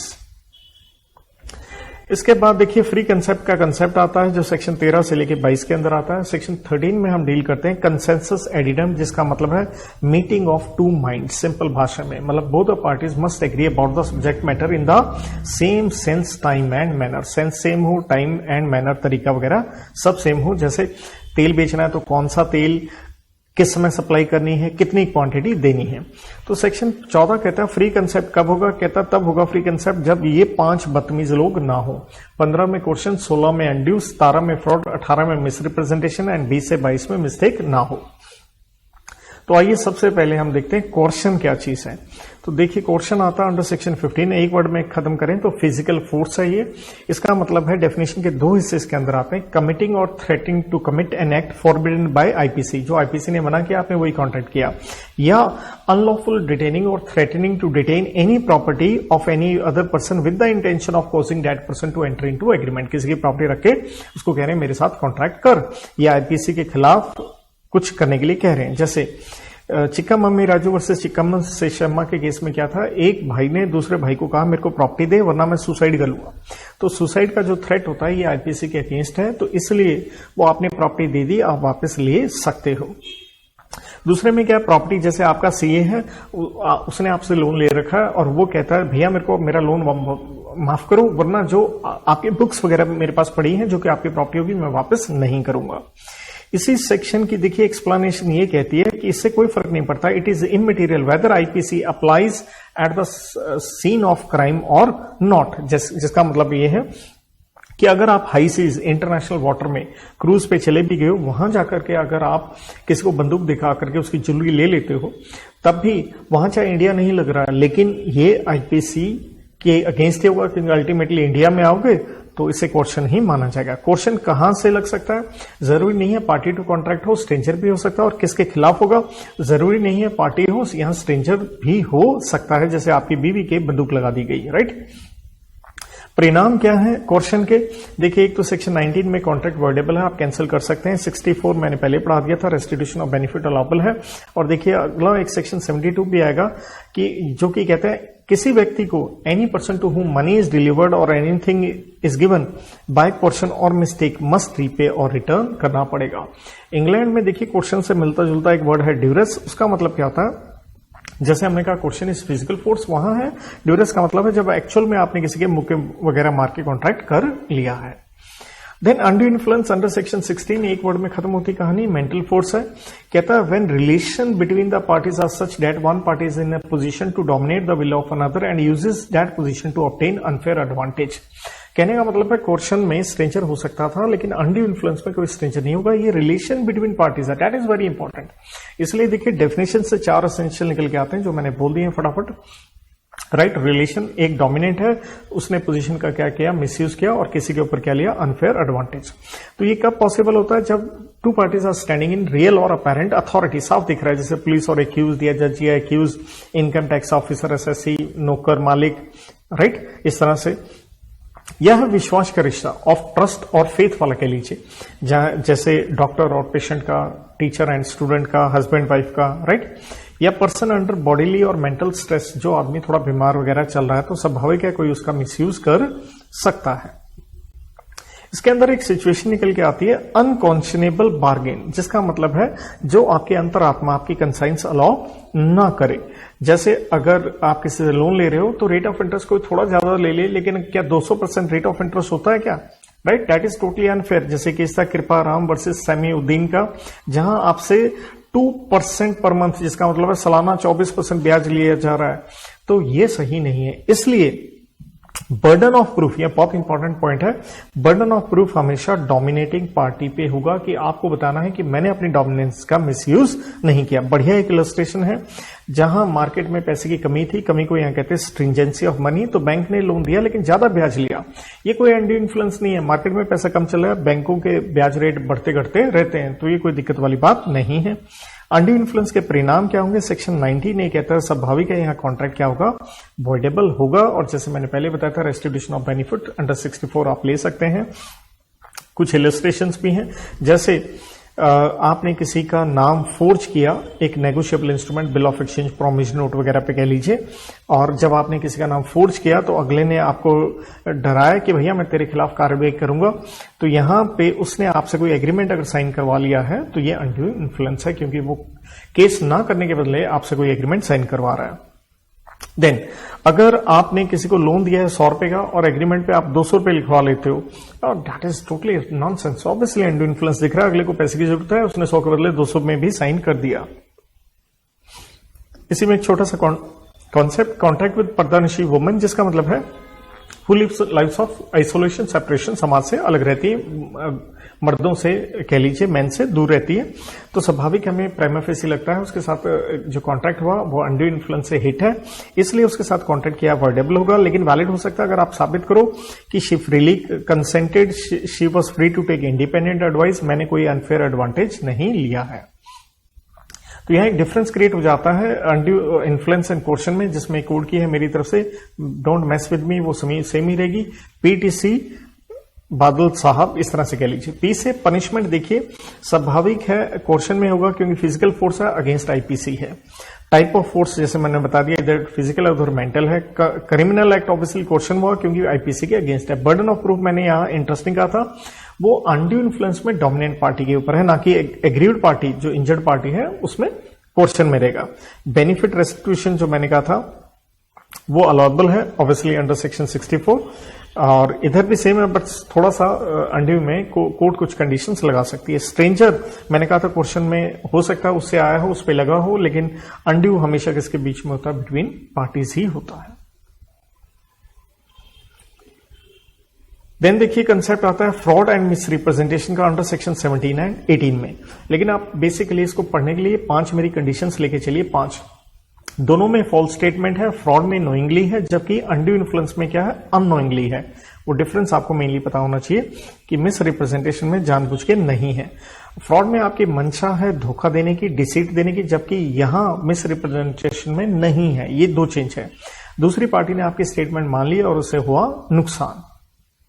अब देखिए अगर हम डेफिनेशन देखते हैं एग्जैक्टली, तो फ्रॉड आता है सेक्शन 17 में और मिस रिप्रेजेंटेशन आता है 18 में, और सेक्शन 17 में 5 क्लॉजेज यहां दी गई हैं सेक्शन नंबर 17 के अंदर, जो कि पहली क्लॉज आती है कि आपने किसी व्यक्ति को सजेशन दी है जो कि अनट्रू है और आप जानते हैं कि आप झूठा बोल रहे हैं। दूसरा एक्टिव कंसीलमेंट है, जिसका मतलब आपने कुछ मटेरियल फैक्ट्स छुपा लिए हैं। तीसरा आपने कोई वादा किया है, promise made without intention of performing it. Fourth है कोई any other act fitted to deceive, जिसे बैलेंसिंग फिगर पॉइंट कह सकते हैं। 5वां कुछ भी करना नहीं करना एक्ट और ओमिशन, जिसे लॉ ने खुद ही स्पेसिफिकली क्या डिक्लेयर किया है, फ्रॉडुलेंट। जैसे केस है एडिंगटन वर्सेस फिटमोरिस का। यहां क्या हुआ, कंपनी ने डिबेंचर्स इश्यू किए हैं और ये कहते हो कि हमें पैसे डेवलपमेंट के लिए चाहिए। डिबेंचर खुद एक लोन होता है, लेकिन रियलिटी ये थी आपके बहुत सारे क्रेडिटर्स थे, उनको दे नहीं रहे थे, तो ये प्रोस्पेक्टस लेके आना आपकी तरफ से एक फ्रॉड है। Now going to misrepresentation, यहाँ 3 क्लॉज आती हैं सेक्शन 18 में। पहली बात पॉजिटिव असर्शन ऑफ इंफॉर्मेशन, कोई इंफॉर्मेशन पॉजिटिवली किसी को देना जो कि गलत है लेकिन आपको लगता था आप सही बोल रहे हैं, you believe to be true. दूसरा है breach of duty by misleading another, लेकिन कोई आपकी धोखा देने की मंशा नहीं है। तीसरा causing innocently the other party to make a mistake which is material to contract, मतलब गलत स्टेटमेंट से अगले की कोई गलती हो जाए आगे। तो डेयरी वर्सेस पीक का यहां पे एक केस आता है जहां पे कि भैया जिसमें कंपनी कहती है, अगेन प्रोस्पेक्टस के ऊपर है कि हमने सारी परमिशंस प्रोस्पेक्टस से रिलेटेड ले ली हैं। रियलिटी ये थी आपने अप्लाई किया हुआ था कि हमें सारी परमिशंस मिल जाएंगी, तो वो आपको परमिशंस नहीं मिली हैं, तो आप जेन्युइनली आपने बिलीव किया था, तो इसे फ्रॉड नहीं मानेंगे, मिस रिप्रेजेंटेशन मान लेंगे। सेक्शन 19 दोनों पे, क्योंकि क्वेश्चन हो अनड्यू हो, फ्रॉड हो, मिस रिप्रेजेंटेशन हो, सेम सेक्शन है। सेक्शन 19 कॉन्ट्रैक्ट इज वर्डेबल, आप कैंसिल कर सकते हैं। लेकिन बहुत बढ़िया यहाँ पे देखिए स्टार पॉइंट है, आपने ध्यान रखना है इसे, वो ये है कि आप अवॉइड नहीं कर पाएंगे, this is very very important, आप अवॉइड नहीं कर पाएंगे कॉन्ट्रैक्ट। भैया क्यों नहीं कर पाएंगे, क्योंकि अगर आपके पास मीन्स थे टू डिस्कवर द ट्रूथ, जैसे मिस रिप्रेजेंटेशन पे इलस्ट्रेशन देखिए कि अगर आपको कहा, आपने कोई फैक्ट्री लेनी है, आपको कहा गया फैक्ट्री में 500 क्वांटिटी बन सकती है, आप बड़े ध्यान से कंपनी के रिकॉर्ड्स बुक्स देख के जान सकते थे कि 500 की कैपेसिटी है या नहीं, आपने नहीं देखा, तो हम इसे मिस रिप्रेजेंटेशन नहीं मानेंगे। So this is very very important point. दूसरा, फ्रॉड पे 2 इलस्ट्रेशन है। आपने कोई प्रॉपर्टी बेच दी लेकिन उसके ऊपर इनकम्बरेंस था, जिसका मतलब है किसी तीसरे का हक, तो ऑब्वियसली ये फ्रॉड है क्योंकि आपने अगले को नहीं बताया। देन एक और है, इसी में भी ये था कुछ प्रॉपर्टी वगैरह से रिलेटेड, और तो इसमें भी क्या था, आपने कोई प्रॉपर्टी है लेकिन उसमें अगेन आपने कुछ चीजें छुपा ली कि इस प्रॉपर्टी में इसका इंटरेस्ट है या उसका इंटरेस्ट है, तो अगेन ये क्या कहलाएगा, फ्रॉड कहलाएगा। देयर आफ्टर सेक्शन 17 फ्रॉड से रिलेटेड थोड़ी डिटेल है कि क्या साइलेंस अमाउंट्स टू फ्रॉड। देखिए जनरली चुप रहना कोई फ्रॉड नहीं है, क्योंकि हमने कहा था आपने एक झूठी स्टेटमेंट दोगे तो ही फ्रॉड है। लेकिन यहां कुछ इलस्ट्रेशन है, जैसे आपने एक घोड़ा बेच दिया अनसाउंड माइंड का, तो आप अपनी चीज बेच रहे हो तो उसके बारे में गलत क्यों बोलोगे। इसलिए केविट एम्प्टर का रूल होता है, लेट द बाय बिवेयर, यहां आप लापरवाह नहीं होंगे। एक केस भी है वुड वर्सेस होप्स का, जहां आपने सुअर पिग्स बेचे जिनको स्वाइन फीवर था, तो राइट आप क्यों बताओगे कि इसमें कोई बीमारी लगी हुई है। ऐसे ही लेकिन कुछ सिचुएशन में चुप रहना भी फ्रॉड के बराबर है, जब silence itself equivalent to speech. जैसे मैं अगर आपको ये कहूं, if you won't deny I presume your horse is of sound mind, तो आपका चुप रहना क्या बन जाएगा, फ्रॉड। या जहां आपकी ड्यूटी टू स्पीक है, जैसे इंश्योरेंस के कॉन्ट्रैक्ट में LIC में आपको बताना होता है कोई बीमारी है या नहीं, या जैसे विश्वास का रिश्ता होता है, जैसे बाप और बच्चों में, राइट, अगर बाप ही अपने बच्चों को गलत कोई चीज बेच दे, गलत है भैया ये। या कॉन्ट्रैक्ट ऑफ मैरिज कह लीजिए, विश्वास का रिश्ता है, केस हाजी अहमद वर्सेस अब्दुल गासी का, या फैमिली सेटलमेंट हो रही है, राइट, तो वहां विश्वास का रिश्ता, फैमिली सेटलमेंट मींस प्रॉपर्टी का आप सेटलमेंट कर रहे हो, या कंपनी से शेयर्स आपको क्या हो रहे हैं, अलॉट हो रहे हैं, तो प्रोस्पेक्टस के अंदर कंपनी को सिर्फ क्या लिखना है, सच लिखना है, तो यहां चुप रहने से काम नहीं बनेगा। जैसे केस है रेगियर वर्सेस कैम्बल स्टुअर्ट का, आपका एक ब्रोकर था, उसने क्या किया, आपके शेयर बेच दिए बिना आपसे पूछे। अरे भैया ऐसे कैसे आप सीक्रेट प्रॉफिट कमा लोगे, राइट। तो डिफरेंस भी आता है फ्रॉड में से रिप्रेजेंटेशन का। वैसे तो मैंने 5 एसेंशियल आपको बता दिए थे, बट फिर भी कोर्ट की से डोंट मेस विद मी, क्योंकि सास आ गई। तो आई ऐसे स्टेटमेंट मैंने कहा था नोइंगली फॉल्स है, मिस रिप्रेजेंटेशन में अननोइंगली है। आपका एक्ट फ्रॉड में क्रिमिनल है क्योंकि IPC के अगेंस्ट है, उधर नहीं है। एक्शन और रेमेडी क्या है, कॉन्ट्रैक्ट वॉइडेबल है। साथ में फ्रॉड में आपको डैमेजेस मिल सकते हैं, जबकि मिस रिप्रेजेंटेशन में नहीं मिलते हैं। साइलेंस कई बार फ्रॉड हो सकता है, मिस रिप्रेजेंटेशन में ऐसा नहीं है। इंटेंशन मैंने पहले बताया था फ्रॉड में धोखा देने की है, जबकि मिस रिप्रेजेंटेशन में ऐसा कुछ नहीं है। Thereafter comes the concept of mistake under section 20 से लेकर 22 तक। देखिए मिस्टेक का मतलब क्या है, मींस इनोसेंट और एरोनियस बिलीफ, मतलब बिना मतलब में ही कुछ चीज को मान लेना जो कि सही नहीं है। तो मिस्टेक 2 तरह की है, या तो मिस्टेक ऑफ लॉ। अब कौन सा लॉ, देखिए मिस्टेक ऑफ इंडियन लॉ हम सिंपल कहते हैं इग्नोरेंशिया लीगल नो एक्सक्यूजेट। इसका मतलब है ये कोई एक्सक्यूज नहीं है, कॉन्ट्रैक्ट वैलिड होगा। लेकिन क्या बाहर वाले देशों के लॉ की नॉलेज हो सकती है, हमें नहीं हो सकती। तो mistake of foreign law under section 21, इसे हम मिस्टेक ऑफ फैक्ट मान के चलते हैं, और यहां पे एग्रीमेंट को हम मानते हैं वॉइड। दूसरी मिस्टेक हो सकती है मिस्टेक ऑफ फैक्ट। फैक्ट का मतलब है वो चीज which is essential to agreement, subject matter. तो ये मिस्टेक या तो हो सकती है unilateral means one sided under section 22, लेकिन इसमें कॉन्ट्रैक्ट क्या रहेगा, वैलिड। क्यों? क्योंकि आप एक आदमी गलती कर रहा है, भैया आप तो कुछ भी सोचे जाओ जो सामान खरीद रहे हो, इसलिए कोई एक्सक्यूज नहीं है। लेकिन मेन कंसेप्ट आता है बायलैटरल मिस्टेक अंडर सेक्शन 20, जहां दोनों पार्टीज अंडर अ मिस्टेक है। तो यहां पे हम कहते हैं एग्रीमेंट आपका वॉइड हो गया, मतलब वो कॉन्ट्रैक्ट बना ही नहीं क्योंकि एसेंशियल मिसिंग हो गया। अब बायलैटरल मिस्टेक के अंदर तो पहली टाइप बायलैटरल मिस्टेक में आ जाती है सब्जेक्ट मैटर। सब्जेक्ट मैटर का मतलब हो गया वो चीज जो कॉन्ट्रैक्ट के लिए बड़ी एसेंशियल है। तो ये सेक्शन 20 यहां डील करता है, इसलिए एग्रीमेंट क्या हो जाएगा, वॉइड हो जाएगा, बिकॉज दोनों पार्टीज कॉन्ट्रैक्ट करिए एक चीज को लेके। अगर उन चीज से रिलेटेड मिस्टेक है, ये मिस्टेक कैसे हो सकती है, उसकी एग्जिस्टेंस को लेके हो सकती है। फॉर एग्जाम्पल आप डाइवोर्स लेने चले गए, बाद में पता चला कि शादी नहीं हुई है, तो भैया सब्जेक्ट मैटर ही नहीं है, तो डाइवोर्स कहां से मिलेगा। Number 2, identity of subject matter. जैसे एट ए टाइम 2 शिप चल रहे हैं, सेम ही उनका नाम है, तो बायर और सेलर अलग अलग शिप के हिसाब से चल रहे हैं, तो टाइम की यहां पे इशू आ जाएगी। Then quality of subject matter. जैसे आपने सोचा कि एक पुरानी रानी के आप नैपकिन्स कपड़े खरीद रहे हैं, आप सोच रहे हैं वो 17th सेंचुरी के हैं और सेलर के हिसाब से 18th, तो दोनों मिस्टेक में चल रहे हैं। Then quantity of subject matter को लेके, जैसे आपने इंटरेस्ट शो किया 50 राइफल खरीदने में, एक लेटर भेज दी प्लीज सेंड 3 राइफल्स, लेकिन 3 के ऊपर पानी की एक बूंद गिर गई, जब वो पोस्टल से जा रही थी। तो नेचुरल है यहां पे अब लाइन क्या बन गई, प्लीज सेंड राइफल्स, तो गड़बड़ हो गई। Then as to price of subject matter, for example जैसे मान लीजिए आपने कोई प्रॉपर्टी बेचनी है, 50 लाख की ऑफर आपने ठुकरा दी।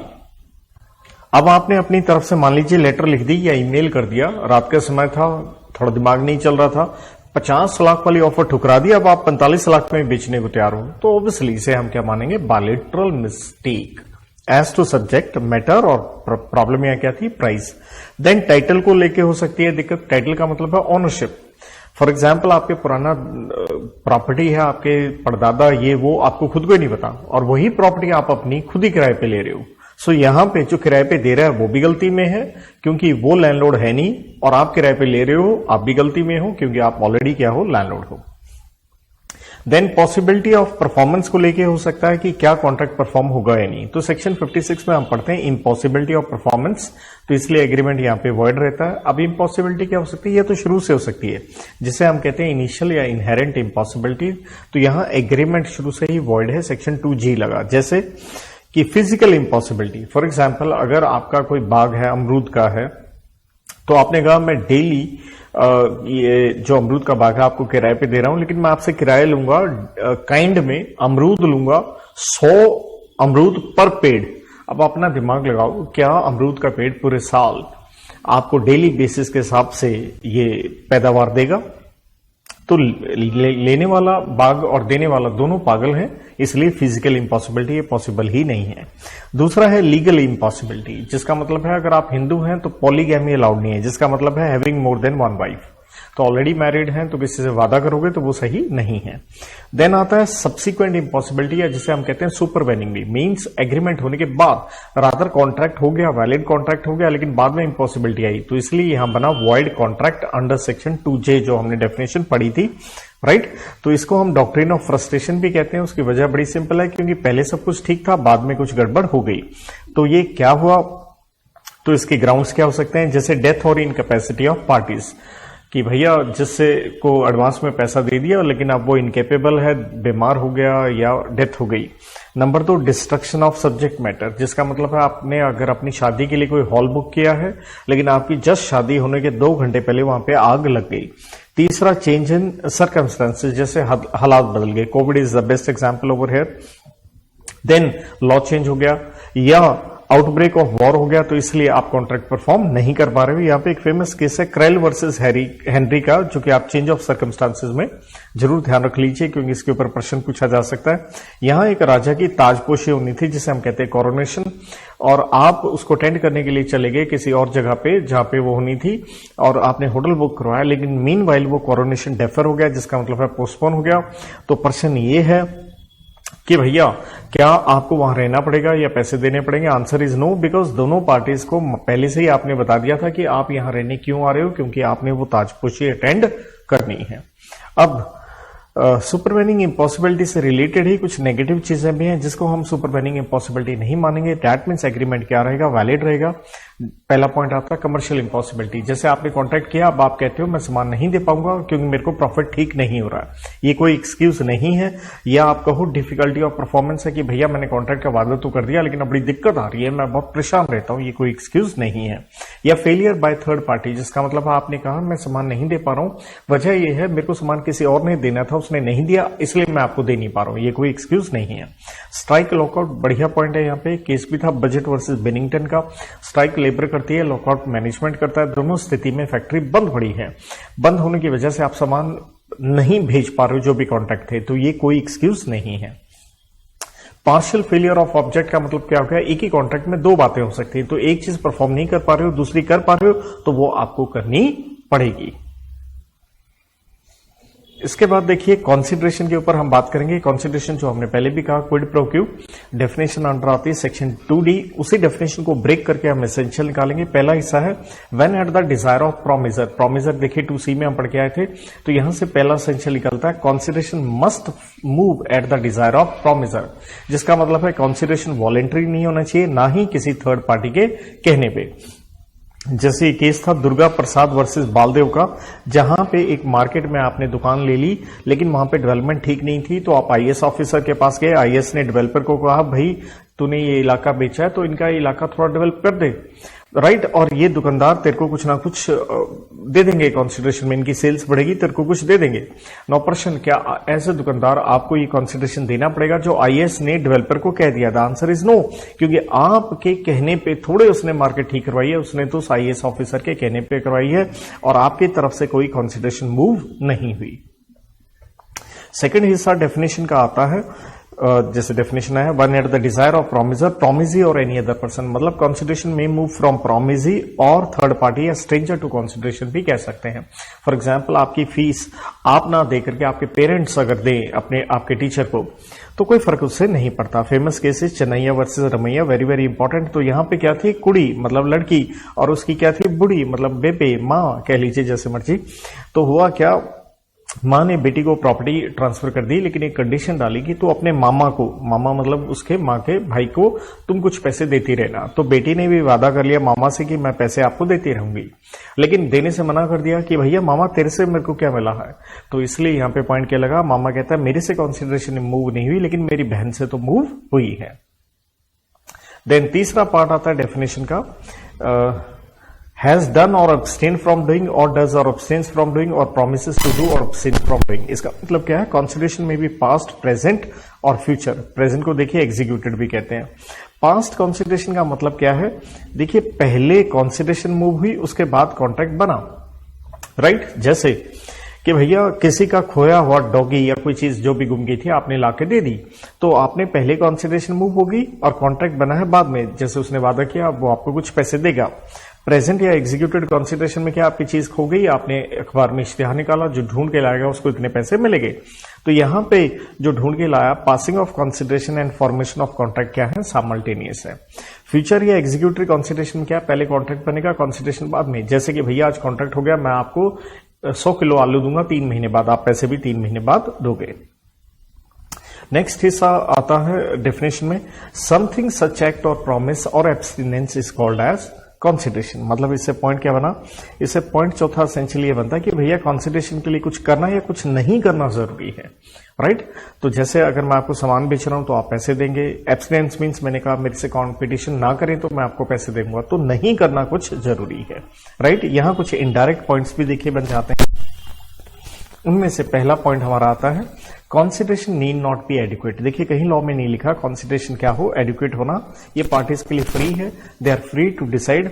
हाँ, लेकिन देखिए चीज क्या है, एक्सप्लेनेशन कहती है सेक्शन 25 के सबसेक्शन 2 की, इन एडिक्वेसी ऑफ कंसिडरेशन एक अच्छा ग्राउंड है कोर्ट के लिए ये जानने के लिए क्या आपकी कंसेंट फ्री थी या नहीं थी। देन इसी में इनडायरेक्ट में अगला पॉइंट है, consideration to be real and not illusory. जिसका मतलब है कंसिडरेशन कुछ वैल्यू होनी चाहिए। जिसका मतलब ये नहीं कोई कहे कि भैया 1000 रुपए निकाल, मैं तेरे को एक बढ़िया सपना दिखाऊंगा। अरे भैया आंखें बंद करके हम उससे अच्छा देख लेंगे। Performance of existing obligation is no consideration. जो चीज के लिए आप पहले से बाध्य हो, जिसका मतलब आपको वो करनी है। जैसे मैंने अगर आपसे फीस ले रखी, पढ़ाना तो है ही, और मैं आपको कहूं भैया और बढ़िया पढ़ाऊंगा, मेरे को कुछ पैसे और दे दो, तो ये कोई सही नहीं है। कंसिडरेशन क्या है, अनलॉफुल या इमोरल या अपोज टू पब्लिक पॉलिसी नहीं होना चाहिए। इसके ऊपर अभी हम डिटेल में जस्ट कंसिडरेशन कंप्लीट करने के बाद इसके ऊपर बात करते हैं। तो देखिए सेक्शन 25 कहते हैं agreement without consideration is void. जिसका मतलब है बिना कंसिडरेशन के एक एग्रीमेंट क्या रहेगा, वॉइड। यहाँ लेटिन मैक्सिम एक्स नूडो पैक्टो नॉन ऑडिटर ऑक्शो, मतलब यही इसका मतलब है। लेकिन कुछ एक्सेप्शन है कि बिना कंसिडरेशन के भी एग्रीमेंट वैलिड हो सकता है। मेनली सेक्शन 25 में है, लेकिन कुछ और सेक्शंस की भी हम बात करेंगे। सब सेक्शन 1 में क्या आता है, agreement based on love and affection. मतलब यह कुछ कंडीशन है। पहली बात, राइटिंग एग्रीमेंट हुआ, दोनों ने साइन किया है, स्टैम्प्ड है, रजिस्टर्ड है। एंड 5वां, आप क्लोज रिलेटिव हो, जो कि रिश्तेदारी बनती है ब्लड या शादी से ही। तो डैट मीन्स अगर जैसे राजलक्ष्मी देवी वर्सेस भूतनाथ के केस में था, क्या हुआ, हस्बैंड ने बीवी के नाम प्रॉपर्टी कर दी क्योंकि दोनों में लड़ाई झगड़ा होता रहता था। लेकिन बाद में उसने अपनी प्रॉपर्टी वापस लेनी चाहिए, तो बीवी ने कहा कि हम तो क्लोज रिलेटिव में है, ये लव एंड अफेक्शन है। तो ऑब्वियसली लव एंड अफेक्शन नहीं था, दोनों में लड़ाई थी, इसलिए पॉइंट लव वाला मिस हो गया। तो आप अपनी प्रॉपर्टी वापस ले सकते हैं। सब सेक्शन 2 में है, प्रॉमिस टू पे for past voluntary services rendered. जैसे मैंने अगर आपकी कोई खोई हुई चीज, लॉस्ट गुड्स लाके दे दिए और अब आपने वादा किया आप मेरे को कुछ देंगे, तो अब आपको देना पड़ेगा। सब सेक्शन 3 में प्रॉमिस टू पे फॉर टाइम बार डेट, जैसे हमने कहा था लिमिटेशन एक्ट 1963 में, तो भैया अगर 3 साल बीत गए हैं तो वो अब आप डेटर से रिकवरी नहीं ले सकते। लेकिन अब अगर आज के दिन डेटर राइटिंग में आपको दोबारा लिख के दे दे, वो पैसे दे देगा, तो पास्ट कॉन्सिडरेशन यहां चल जाएगी। और यहां पे एक्सप्लेनेशन 1 टू सेक्शन 25 कहता है कंप्लीटेड गिफ्ट, अगर आपने किसी को गिफ्ट दिया है तो स्वाभाविक है उसमें कोई कॉन्सिडरेशन की आवश्यकता नहीं है, आप अपना गिफ्ट वापस ले नहीं सकते लीगली। देन कुछ और सेक्शन में भी इसके बारे में बात है। देखिए सबसे पहले केस की बात करेंगे। मीसा वर्सेस क्यूरी में एक चीज हेल्ड की गई, consideration may be benefit to one party and it may be detriment to other, जिसका मतलब है एक के लिए फायदा दूसरे के लिए नुकसान हो सकता है। जैसे सेक्शन 63 रिमिशन, ये क्या है?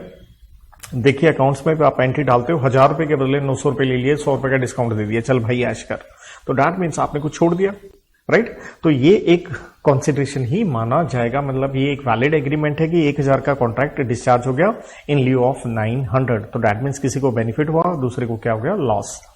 Then section 127 contract of guarantee, तो देखिए जब गारंटी बैंक से लोन लेते हैं तो बैंक कहता है गारंटर, या जैसे हम कहते हैं श्योरिटी लेके आओ, तो जो आदमी आपके लिए गारंटी देता है वो तो उसको तो कुछ नहीं मिल रहा है ना बदले में, सो उसको तो बेचारे को क्या है? डेट्रीमेंट है, आपको क्या हो रहा है? बेनिफिट हो रहा है। तो ये एक वैलिड कॉन्ट्रैक्ट है, अगर आप डिफॉल्ट करेंगे उसे पैसे भरने ही पड़ेंगे। देन 148 में आता है कॉन्ट्रैक्ट ऑफ बेलमेंट। बेलमेंट का मतलब क्या है? किसी को सामान दे देना, जैसे आपने अपने दोस्त से उसका बाइक ले लिया, राइट, या उसकी कॉपी वगैरह ले ली, तो राइट, कोई आपको अपना दोस्त आपका बाइक आपको दे रहा है, तो नेचुरल आपको बेनिफिट मिल रहा है, उसके तो क्या हो रहा है? लॉस हो रहा है, क्योंकि उसके बाइक की डेप्रिसिएशन हो रही है या पेट्रोल का खर्चा हो रहा है। तो कॉन्ट्रैक्ट ऑफ बेलमेंट में कोई कॉन्सिडरेशन की आवश्यकता नहीं है, लेकिन ये कॉन्ट्रैक्ट है क्योंकि आपको चीज वापस करनी पड़ेगी। देन 185 में आता है कॉन्ट्रैक्ट ऑफ एजेंसी, जिसका मतलब आप किसी के लिए एजेंट बन रहे हैं, जिसका मतलब आप किसी को रिप्रेजेंट कर रहे हैं, तो आप किसी के लिए कोई कार्य कर रहे हैं, उसके लिए कॉन्सिडरेशन की आवश्यकता नहीं है। एंड लास्ट में है चैरिटी एंड डोनेशन। ऑब्वियसली आप किसी को दान देते हैं तो बदले में थोड़ा कुछ मिलता है। मान लीजिए आपके यहाँ पे कोई चीज, कोई मंदिर वगैरह बनना है, आपने वादा कर दिया मैं 5 लाख दूंगा, अब आपने कह दिया मैं तो नहीं देता क्योंकि कॉन्सिडरेशन नहीं है। भैया देने पड़ेंगे, क्यों देने पड़ेंगे? क्योंकि आपके कहने पे हो सकता है उन्होंने लायबिलिटी अगर इनकर कर ली हो, उन्होंने रेता बजरी ईंटा मंगवा लिया हो, राइट? तो यहां ध्यान दीजिएगा, आपको वो पैसे देने पड़ेंगे। This is held in the case of Kedarnath versus Gauri Mohammad.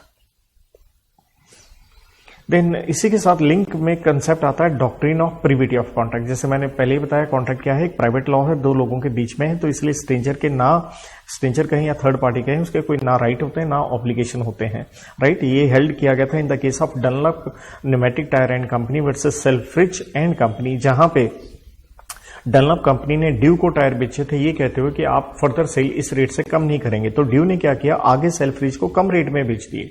तो डनलप ने जाके सेल्फ्रिज को कहा कि भैया ये तो आप कर ही नहीं सकते, तो सेल्फ्रिज कहता भैया तुम कौन हो खाम का? सो दैट मीन्स इसलिए आप उसको रोक नहीं सकते हैं। कहने का मतलब बेसिकली क्या है कि थर्ड पार्टी के राइट एंड ऑब्लिगेशन नहीं होते हैं, तो इसलिए आप थर्ड पार्टी को यहां रोक नहीं सकते हैं। और लेकिन अब इससे रिलेटेड क्या चीज आती है, वो है एक्सेप्शंस, जिसका मतलब हो गया थर्ड पार्टी के राइट एंड ऑब्लिगेशन हो सकते हैं। जैसे कॉन्ट्रैक्ट ऑफ ट्रस्ट है, ट्रस्ट का मतलब है विश्वास के रूप में कोई कॉन्ट्रैक्ट क्रिएट हुआ है, राइट?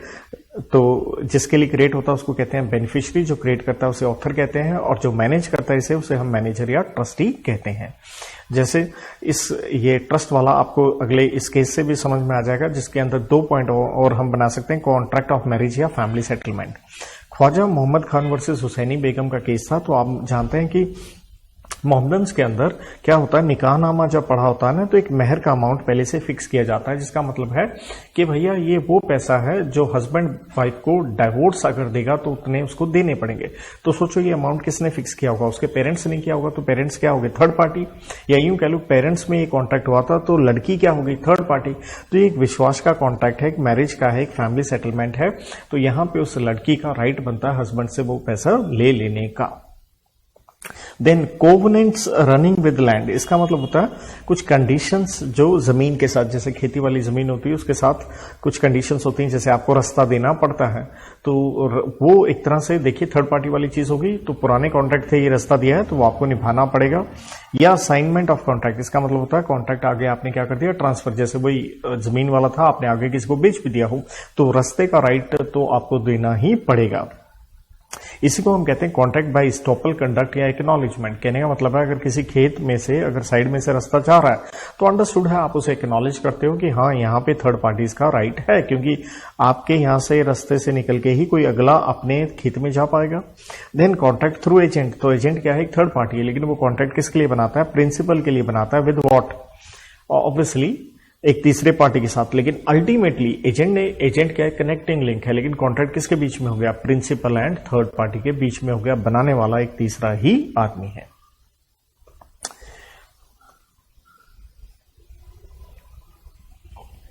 तो इसके बाद हमारा कंसेप्ट आता है जी वॉइड एग्रीमेंट्स की। यहां पे हम एक लंबी चौड़ी देखिए क्या पढ़ने वाले हैं, हम एक लिस्ट पढ़ेंगे। हमने इससे पहले वॉइड एग्रीमेंट ये भी देखा विद, देखिए सेक्शन 11 में इनकेपेबल पर्सन और 20 में बायलैटरल मिस्टेक, राइट, या 25 में अभी हम पढ़ाए विदाउट कॉन्सिडरेशन। तो इसमें मेन हम लेने जा रहे हैं सबसे पहले सेक्शन 23 एंड 24, जो कि डील करता है कि भैया legality of object and consideration, means आपका जो कॉन्ट्रैक्ट है उसका ऑब्जेक्ट और कॉन्सिडरेशन लॉफुल होनी चाहिए। और 23 कहता है कंप्लीटली, अगर वो क्या है, ध्यान देना वाला वर्ड है अनलॉफुल है, कि पूरी तरह से आपका ऑब्जेक्ट एंड कॉन्सिडरेशन अनलॉफुल है, तो स्वाभाविक है एग्रीमेंट क्या हो जाएगा, वॉइड हो जाएगा। जैसे कि भैया अगर ड्रग्स बेचने की बात की जाए तो ऑब्वियसली आपका ऑब्जेक्ट और कॉन्सिडरेशन दोनों ही अनलॉफुल है। तो ये कब पॉसिबल है, जब कोई चीज फॉरबिडन बाय लॉ है, जब लॉ ने मना किया हुआ है, जैसे ड्रग्स कह लीजिए, या अगर इसे परमिट कर दिया जाएगा वो defeat the provisions of law, क्योंकि इसका मतलब है, इसको तोड़ने का मतलब है, हमारे देश में ड्रग्स से रिलेटेड कानून है एनडीपीएस एक्ट ऑफ 1985, तो उसको तोड़ने के बराबर हो जाएगा। या कहता आपका एग्रीमेंट ऐसा है जिससे आप किसी और के ऊपर फ्रॉड कर रहे हैं, जैसे कहने का मतलब है फोटो दिखाई कैटरीना की और अगर आपकी शादी राखी सावंत से कर दी जाए, तो कहने का मतलब है ये आपका एग्रीमेंट ऐसा है जो फ्रॉडुलेंट इन नेचर है, इस तरह से जबरदस्तियों से कोई शादी करवा देना। इन्वॉल्व्स और इंप्लॉइज इंजरी टू पर्सन और प्रॉपर्टी ऑफ अनदर, मतलब आपका कॉन्ट्रैक्ट ऐसा है जिससे किसी को शारीरिक या आर्थिक नुकसान पहुंच सकता है। फॉर एग्जाम्पल किसी को लोन दिया गया और कहा गया भैया ब्याज होगा 100%, ब्याज 100% थोड़े होता है, सो इंजूरियस टू प्रॉपर्टी है, या कहा गया नहीं दोगे तो आप मेरे बनोगे बॉन्डेड लेबरर, मतलब बंधुआ मजदूर, तो ये सही नहीं है। या कोर्ट को रखता है आपका एग्रीमेंट क्या है, इमोरल है। इमोरलिटी हमारे यहाँ डिफाइन नहीं की गई, ये डिपेंड करता है नॉर्म्स ऑफ सोसाइटी के ऊपर, सोसाइटी के संस्कारों के ऊपर, तो ये टाइम टू टाइम बदलते रहते हैं। तो कोई भी आपका एग्रीमेंट अगर इमोरल है तो वो अनलॉफुल माना जाएगा, राइट। या कॉन्ट्रैक्ट कोर्ट को लगता है आपका agreement oppose to public policy है। अब पब्लिक पॉलिसी का मतलब क्या था, इंटरेस्ट ऑफ सोसाइटी, समाज के सामाजिक और आर्थिक हितों के अगेंस्ट है। जैसे अगर आप मोनोपोलाइज करना चाहते हो तो समाज के लिए नुकसानदायक हो गया, या एग्रीमेंट करना चाहते हो एलियन एनिमी के साथ, तो वो देश उसके साथ लड़ाई है तो देश के लिए सही नहीं है। या ट्रेडिंग या agreement to injure public office, मतलब पैसे दे करके कोई नौकरी या एडमिशन ले लेना। एग्रीमेंट इंटरफेयरिंग इन जस्टिस और कोर्ट, मतलब कोर्ट को एक तरह से इन्फ्लुएंस करना रिश्वत देके, समझ गए आप। या resulting in interest against obligation, जिसका मतलब हो गया कि भैया कि आपकी जो ऑब्लिगेशन है, जो आपकी ड्यूटी है, उसके अगेंस्ट वो जा रहा है। या मैरिज ब्रोकरेज कॉन्ट्रैक्ट, जिसका मतलब हो गया पैसे दे करके कोई लड़की या लड़का खरीद के क्या करना, शादी करना। तो इसी में देखिए अपोज टू पब्लिक पॉलिसी हम थोड़ा और भी पढ़ेंगे, लेकिन उससे पहले इसी में चलिए पहले कर ही लेते हैं। तो इसी में अगला पॉइंट आता है एग्रीमेंट टू स्टिफल प्रोसिक्यूशन। इसका मतलब क्या है कि लीगल प्रोसीडिंग्स में कोई बाधा डालना, क्योंकि क्रिमिनल लॉ का ऑब्जेक्ट ये होता है टू पनिश द गिल्टी, लेकिन अगर आप एग्रीमेंट करते हो उसको सेव करने का, जैसे पुलिस वाले को पैसे देके कि भैया ये केस रफा दफा कर दो। या एग्रीमेंट ऑफ मेंटेनेंस एंड चेपर्टी, इसमें क्या है, आप किसी को फाइनेंशियल असिस्टेंस दे रहे हो, जैसे मैं आपको लोन दे रहा हूं, क्यों दे रहा हूं, क्योंकि आपकी जमीन पे किसी ने कब्जा किया हुआ है, राइट। मैंने आपको लोन दिया कि भैया टेंशन मत ले, ये ले पैसे, और जिसने कब्जा कर रखा है उसके ऊपर केस कर दे, तो आपको प्रमोट कर रहे हो लिटिगेशन। तो अगर मेरी मंशा अच्छी है कि मैंने पैसे दिए हैं, आपकी जमीन आप छुड़वा सको, तो उसे कहते हैं मेंटेनेंस, और ये वैलिड हो सकता है। लेकिन अगर मेरी इसमें मंशा क्या है, बुरी है, कि मैं जबरदस्ती थर्ड पार्टी पे केस करवाना चाहता हूं, तो इस तरह की इंटरमेडलिंग हम इनकरेज नहीं करते, ये अनरीजनेबल है और वॉइड होती है। और चैम्पर्टी में क्या होता है, इसी का हिस्सा है, यहां पे जो आपको पैसे दे रहा है वो गेन लेगा इन प्रोसीडिंग। जैसे आपकी 5 किले जमीन गिरवी थी, तो मैंने कहा भाई 5 किले में से मैं जब जमीन तुम्हारे पास आ जाएगी 1 किला मैं रख लूंगा 20%, तो 20% फेयर है। लेकिन अगर मैं कहूं 80% रख लूंगा तो वो अनफेयर है। तो हमें ये देखना होता है कि इसके अंदर चीज सही मंशा क्या है। देन सेक्शन 24 में आता है हमारा partially unlawful object and consideration, मतलब कुछ हिस्सा अनलॉफुल है, कुछ हिस्सा गड़बड़ है। तो प्रश्न है क्या कुछ कॉन्ट्रैक्ट का पार्ट वैलिड हो जाएगा, कुछ वॉइड हो जाएगा? नहीं, ऐसा नहीं, हम यहाँ कह रहे हैं एग्रीमेंट पूरा ही वॉइड होगा। क्यों? क्योंकि यहाँ दो सिचुएशन हम बात कर रहे हैं, सिंगल ऑब्जेक्ट विद 2 और मोर कंसिडरेशन, मतलब ऑब्जेक्ट एक है, कंसिडरेशन 2 है। जैसे आपको जॉब मिली मैनेजर के रूप में किसी जूतों की दुकान पे, रेम्यूनरेशन की सैलरी की बात की गई, आपको 10,000 रुपए महीना दिया जाएगा, साथ में ओपीएम अफीम दी जाएगी। तो देखिए कॉन्सिडरेशन है ये, लेकिन इसका दूसरा हिस्सा एक पार्ट अनलॉफुल हो गया, पूरा एग्रीमेंट वॉइड है। दूसरा है सिंगल कॉन्सिडरेशन विद 2 और मोर ऑब्जेक्ट, यहां ऑब्जेक्ट 2 या 2 से ज्यादा है। जैसे अब की बार क्या है, रेम्यूनरेशन तो देखिए कैश में है, लेकिन आप मैनेजर बने हो जूतों के काम में भी और अफीम के काम में भी, तो यहाँ ऑब्जेक्ट अनलॉफुल हो गया, राइट। लेकिन सेक्शन 24 के साथ 2 रिलेटेड सेक्शन और पढ़ने चाहिए, जिसे मैं कहता हूं हार्मोनियस कंस्ट्रक्शन, इसमें सेक्शन 57 पहले आता है, reciprocal promises to do things legal and, देखिए साथ में वर्ड है इलीगल, मतलब कुछ हिस्सा इलीगल वाला भी हो गया। तो यहाँ प्रश्न है क्या हम लीगल पार्ट को इलीगल से अलग कर सकते हैं या नहीं। देखिए अगर नहीं कर पाएंगे तो स्वाभाविक एग्रीमेंट वॉइड होगा, अगर कर पाएंगे तो ऑब्वियसली जो लीगल पार्ट है वो इनफोर्सेबल होगा। जैसे अगर आपने मकान किराए पे दिया है, राइट, तो आपने कहा किराया होगा 10,000 अगर आप रहने के लिए आते हो, लेकिन अगर जुआ खेलने के लिए, गैम्बलिंग के लिए आते हो तो 25,000 होगा। तो देखिए अगला अगर रहने के लिए आ गया तो वैलिड हो जाएगा, और जुए के लिए आया तो क्या होगा, वॉइड होगा। और 58 में क्या था, alternative promises 1 branch being legal, मतलब उसका एक हिस्सा लीगल है तो लीगल ब्रांच इनफोर्सेबल है। जैसे एक्स ने कह लीजिए भाई को 10,000 रुपए देने हैं, तो 10,000 रुपए देने, कहता भैया या तो चावल दे दो या अफीम दे दो, तो चावल वाला हिस्सा क्या हो गया, इनफोर्सेबल, अफीम देगा तो क्या हो जाएगा, अनइनफोर्सेबल। तो यहाँ ऑल्टरनेटिव था, मीन्स यहाँ पे वर्ड और है और यहाँ पे वर्ड क्या था, एंड था। इसके बाद सेक्शन नंबर 26 में आता है agreement in restraint of marriage. देखिए मैरिज करना हर किसी का जन्मसिद्ध अधिकार है, अगर आप उसके ऊपर रिस्ट्रेंट लगा रहे हैं टोटल या पार्शियल, दोनों तरह से ये एग्रीमेंट वॉइड रहेगा। 27 में आप किसी के काम करने पे रिस्ट्रेंट लगा रहे हो ट्रेड पे, तो देखिए टोटल रिस्ट्रेंट की आप काम करोगे नहीं, वॉइड है। लेकिन अगर पार्शियल रिस्ट्रेंट है और वो रीजनेबल है तो ये वैलिड हो सकता है। जैसे आपने बिजनेस बेच दिया विद गुडविल, तो ऑब्वियसली जो गुडविल एक्स्ट्रा पैसे दे रहा है वो रिस्ट्रेंट तो लगाई गई, तो अगर वो फेयर है तो वो वैलिड है, राइट। एक है कि आप पूरी जिंदगी काम नहीं करोगे, यहां भी नहीं करोगे, कहीं नहीं करोगे, तो वो क्या हो गया, वो अनरीजनेबल हो गया। तो हमें यहाँ रीजनेबलनेस देखनी पड़ती है। देन आता है सेकंड पॉइंट पार्टनरशिप के अंदर। देखिए पार्टनरशिप एक्ट में भी हम यही पढ़ते हैं कि पार्टनर्स के ऊपर रोक लगाया जाता है कि वो अपना पर्सनल कंपीटिंग बिजनेस नहीं करेगा। कॉन्ट्रैक्ट ऑफ सर्विस का मतलब है अपने नौकर के ऊपर, एम्प्लॉय के ऊपर रोक लगाया जाता है, वो किसी और के यहाँ काम नहीं करेगा, किसी और की बात नहीं सुनेगा। और इस पे बढ़िया केस भी है चार्ल्स वर्थ वर्सेस मैकडोनाल्ड का, जहां आप एक डॉक्टर बनने के बाद आप अप्रेंटिस मतलब काम सीखने आए तो आपके ऊपर 3 साल की रोक लगाएगी, अपना अस्पताल नहीं खोलोगे, लेकिन आपने खोल दिया, गड़बड़ है। सोलस एग्रीमेंट जिसे हम एक्सक्लूसिव डीलिंग भी कहते हैं, मेरे से खरीदोगे मेरे से ही बेचोगे, राइट। तो इसका मतलब क्या हो गया, आप तो एक व्यक्ति के ऊपर क्या लगा रहे हो, रोक लगा रहे हो, वो किसी और को सामान बेच ही नहीं सकता। देखिए यहाँ पे भी हमें रीजनेबलनेस देखनी होती है।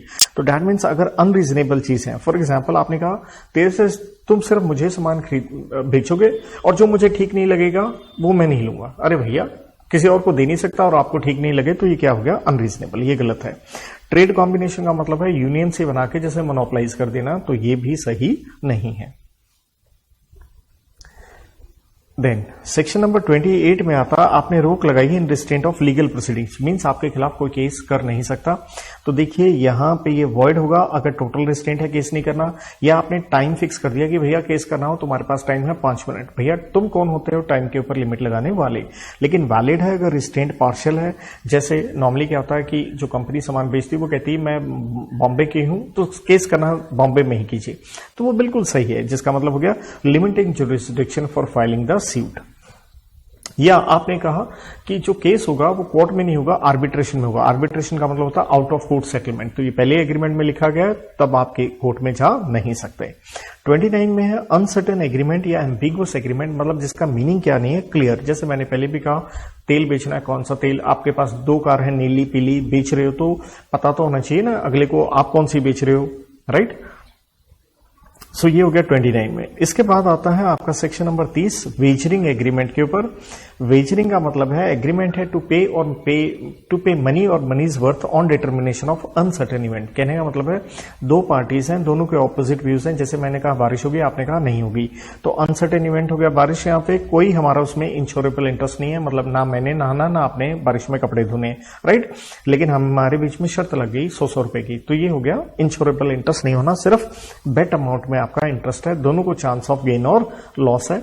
तो ये वेजरिंग एग्रीमेंट क्या होते हैं, वर्ड होते हैं, लेकिन ध्यान दीजिएगा दो राज्यों में हमारे देश के महाराष्ट्र और गुजरात में इसको इलीगल कहा गया है।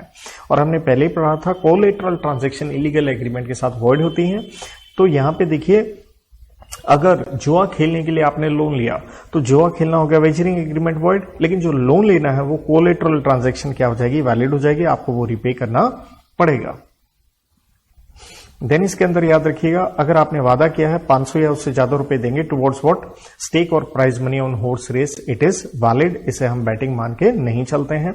कुछ ट्रांजैक्शंस का ध्यान रखिए जो सिमिलर टू वेजर है, राइट, जैसे लॉटरी की ट्रांजैक्शन, क्योंकि ये भी गेम ऑफ चांस है, इसमें कोई स्किल वाली बात तो नहीं है, राइट। और दूसरा क्रॉसवर्ड पजल्स एंड कंपटीशन, जैसे क्रॉसवर्ड पजल आप सॉल्व कर देते हो, भैया इतने पैसे मिलेंगे। जैसे केस भी था state of Bombay versus RMD Chamarbaugwala, कि आप पजल सॉल्व करोगे तो आपको इतने पैसे मिलेंगे। ये भी क्या है, गेम ऑफ चांस है, वेजरिंग जैसी मिलती जुलती है। और अगर हॉर्स रेस में 500 रुपए से कम का प्राइस अगर विनर को दिया जाए, देन कुछ ट्रांजैक्शन हैं जिसे हम वेजर मान के नहीं चलते, जिसका मतलब है वो ट्रांजैक्शन क्या मानी जाएंगी, वैलिड ही मानी जाएंगी। जैसे चिट फंड, चिट फंड में क्या होता है, ये कंपनियां आपसे कुछ फिक्स्ड अमाउंट लेती रहती हैं और आपसे जो पैसा मिला है वो किसी एक विनर को दे दिया जाता है, तो ये वैलिड है। कमर्शियल शेयर मार्केट ट्रांजैक्शन, तो आप जानते हो शेयर मार्केट में फ्लक्चुएशन है, लेकिन ये कोई वेजरिंग वाली बात नहीं है, ये अलाउड है। Game of skill and athletic competition, तो हमारे देश में प्राइस कंपटीशन एक्ट 1955 है जो कि ये कहता है ये वेजर नहीं मानेंगे अगर प्राइस 1000 रुपए तक का है तो वो वैलिड हो जाएगा। या कॉन्ट्रैक्ट ऑफ इंश्योरेंस, क्योंकि इंश्योरेंस में क्या होता है पैसे तभी मिलेंगे ना जब नुकसान होगा, तो इसे वेजर नहीं माना जाता, वैलिड ही हम कहेंगे। इसलिए इंश्योरेंस से रिलेटेड यहाँ पे एक हमें डिफरेंस करना चाहिए, difference between contract of insurance and wagering agreement. जहां एक सिंपल कोड की से पहले मैंने बताया था, मैस नाम की कोड की हमारी सेम चलेगी, मीनिंग एग्जाम्पल सेक्शन, लेकिन इंश्योरेंस से रिलेटेड कोई सेक्शन नहीं है, ये ध्यान रखिएगा। डोंट मेस विद मी। और देखिए इंश्योरेंस की बात हो रही तो कोड की भी मैंने ऐसे बना दी, LIC का प्रीमियम। तो एल से है लीगैलिटी, तो लीगैलिटी में इंश्योरेंस वाला क्या हो गया, वैलिड, जबकि वेजरिंग क्या हो गया, वॉइड। इंश्योरेबल इंटरेस्ट, ऑब्वियसली आप इंश्योरेंस करवा रहे हैं अपनी गाड़ी की, अपनी प्रॉपर्टी की, अपनी लाइफ की, तो उसमें आपका इंटरेस्ट है, जबकि वेजरिंग में जैसे बारिश होगी या नहीं कोई इंटरेस्ट नहीं है। प्रीमियम स्वाभाविक है आपको यहां देना होता है, जबकि वेजरिंग में ऐसा कुछ नहीं होता। पब्लिक वेलफेयर ऑब्जेक्ट है इंश्योरेंस का, जबकि वेजरिंग में ये जुआ खेलना कोई वेलफेयर वाली बात नहीं है। इसके साथ बच्चों हम आगे चैप्टर नंबर 3 में कॉन्टिजेंट कॉन्ट्रैक्ट सेक्शन 31 से 36, बड़ा छोटा सा एक कंसेप्ट। तो डेफिनेशन आती है 31 के अंदर, कॉन्टिजेंट कॉन्ट्रैक्ट क्या है, ये कॉन्ट्रैक्ट है टू डू और not to do if some event collateral to such contract does और डज नॉट हैपन। मतलब सारी कहानी किसके ऊपर है, एक इवेंट के ऊपर है, और वो इवेंट क्या है, कोलेटरल है, मतलब सारी उसी के ऊपर बेस्ड है। जैसे आप इंश्योरेंस करवाते हो तो वो एक कॉन्टिजेंट कॉन्ट्रैक्ट है, नुकसान होगा तभी आपको पैसे मिलेंगे। कॉन्टिजेंट कॉन्ट्रैक्ट के टाइप कह लें या रूल्स कह लें, सेक्शन 32 से 36 में। 32 कहता है contract contingent on event happening, मतलब ये इवेंट हुआ तो, जैसे आपने कॉन्ट्रैक्ट किया किसी सामान लेने का, लेकिन आपने जो कॉन्ट्रैक्ट हुआ उसमें एक आपने एक टर्म डाल दी कि भैया अगर तीसरा व्यक्ति वो ट्रक आ गया तो हो सकता है आपने उस ट्रक में सामान ले जाना हो, तो वो आया तो मैं आपसे सामान लूंगा वरना नहीं लूंगा। 33 में क्या है, ऑन द कॉन्ट्रैक्ट और on the event not happening, तो यहां जैसे कह सकते हो अगर वो तीसरा ट्रक वाला नहीं आया तो। और 34 क्या है, contingent on the future conduct of living person, जैसे मैंने कहा मैं आपको इतने रुपए दूंगा अगर आप कैटरीना से शादी कर लेंगे, राइट, तो ये आपका फ्यूचर कंडक्ट हो गया, करेंगे तो पैसे मिलेंगे, फिलहाल तो वो मैरिड है, वो अलग बात है। देन 35 और 34 के साथ लिंक देखिए 36 का कर सकते हैं। यहां पे वर्ड देखिए हर जगह कॉन्ट्रैक्ट कॉन्ट्रैक्ट चला, लेकिन 36 में वर्ड है agreement. Agreement contingent on impossible event, तो देखिए इम्पॉसिबल इवेंट पहले ही हमने 56 में पढ़ा, ऐसे एग्रीमेंट क्या होते हैं, वर्ड होते हैं कि जैसे अगर आपको कहा जाए कि भैया आपको 5 लाख रुपए मिलेंगे अगर आप सुशांत सिंह राजपूत से शादी कर लें, you know he was a great actor but he is no more, तो भैया ये वो ही इज नो मोर वो हमारे बीच में नहीं है, तो स्वाभाविक ऐसे एग्रीमेंट को क्या कहेंगे, हम वॉइड कहेंगे। और 35 में क्या है, contract contingent on happening of event with in fix time. जैसे आपने कहा कि भैया मैं आपको सामान बेच दूंगा प्रोवाइडेड ये शिप आ जाए इतने दिनों के अंदर। जैसे मैं ट्रक कह रहा था या कह लो शिप कह लो, यहां पे सिर्फ आपने क्या लगा दिया, ये बिल्कुल 35 कुछ नहीं है, ये 32 वाले सेक्शन में बस आपने क्या ऐड कर दिया, टाइम पीरियड ऐड कर दिया। इसलिए एक क्वेश्चन यहां और बनता है, difference between wagering agreement and contingent contract. तो पहले 3 पॉइंट वही हमारे, डोंट मैस विद मी। आगे क्या आ गया, सी मतलब तेरे को देख लूंगा, सी क्लियर, ये रहा सी। एंड आईजीपी क्यों, क्योंकि मेरे पिताजी इंस्पेक्टर जनरल ऑफ पुलिस हैं। तो स्कोप क्या हो गया, वेजरिंग देखिए वाइडर है, क्योंकि वेजरिंग वॉइड है लेकिन उसके अंदर कॉन्टिजेंट भी आ गया, इसलिए कॉन्टिजेंट नैरो है। इवेंट यहाँ पे सोल फैक्टर है, जैसे बारिश वाला मैंने बताया, जबकि कॉन्टिजेंट कॉन्ट्रैक्ट में इवेंट क्या है, कोलेटरल है। इन्फोर्सेबिलिटी वेजरिंग वर्ड होते हैं और कॉन्टिजेंट वैलिड है। इंटरेस्ट इन सब्जेक्ट मैटर देखिए कॉन्टिजेंट में ही है, वेजरिंग में तो है नहीं। गेम देखिए कौन है, obviously game of chance wagering है। रेसिप्रोकल प्रोमिसेस वेजरिंग में होते हैं, बारिश होगी या नहीं, लेकिन कॉन्टिजेंट में ऐसे रेसिप्रोकल वाली बात जनरली नहीं होती। तो इसके साथ chapter number 4 performance of contract, बड़ा चैप्टर है लेकिन कंटेंट इसका बड़ा ही इजी रहता है, 37 से 67। तो 37 में आती है डेफिनेशन परफॉर्मेंस ऑफ कॉन्ट्रैक्ट। तो परफॉर्मेंस ऑफ कॉन्ट्रैक्ट का मतलब क्या है, दोनों पार्टीज मस्ट परफॉर्म और offer to perform unless excuse by law. मतलब दोनों को काम करना होगा या ऑफर मीन्स अपनी तरफ से अगले को पहल करनी होगी जब तक लॉ मना ना कर दे। ऑफर टू परफॉर्म को हम अटेम्प्टेड परफॉर्मेंस या टेंडर भी कहते हैं सेक्शन 38 में, और it is as good as actual performance, क्योंकि एक पार्टी अपनी तरफ से अपना जो फर्ज बनता है वो निभा रही है। और इसी के साथ देखिए लिंक हो जाता है सेक्शन नंबर 67 भी एक लिंक आप कर सकते हैं इसके साथ। Failure to provide reasonable opportunity to promise to perform to result in his discharge. जैसे बिजली वाला आपने बुलाया ठीक करने के लिए और उसने कहा बताइए फॉल्ट कहां पे है, और आप कहते भैया ढूंढ ले। अरे भैया वो हाइड एंड सीक खेलने नहीं आया, आपने उसको अपॉर्चुनिटी प्रोवाइड नहीं की है, it will result in his discharge. तो टेंडर या ऑफर टू परफॉर्म या अटेम्प्टेड परफॉर्मेंस देखिए दो तरह का हो सकता है, या गुड्स या सर्विसेज का टेंडर या मनी का। तो देखिए जहां तक अगर आपने गुड्स सर्विसेज देनी है, अगर आपने अपनी तरफ से कोशिश करी है तो आप क्या हो जाएंगे, डिस्चार्ज हो जाएंगे, क्योंकि अगर आप सामान दे रहे हो अगला नहीं ले रहा है तो आप डिस्चार्ज हैं, नीड नॉट ऑफर अगेन, और जो आपका नुकसान हुआ उसका डैमेजेस कॉम्पनसेशन आप ले सकते हैं।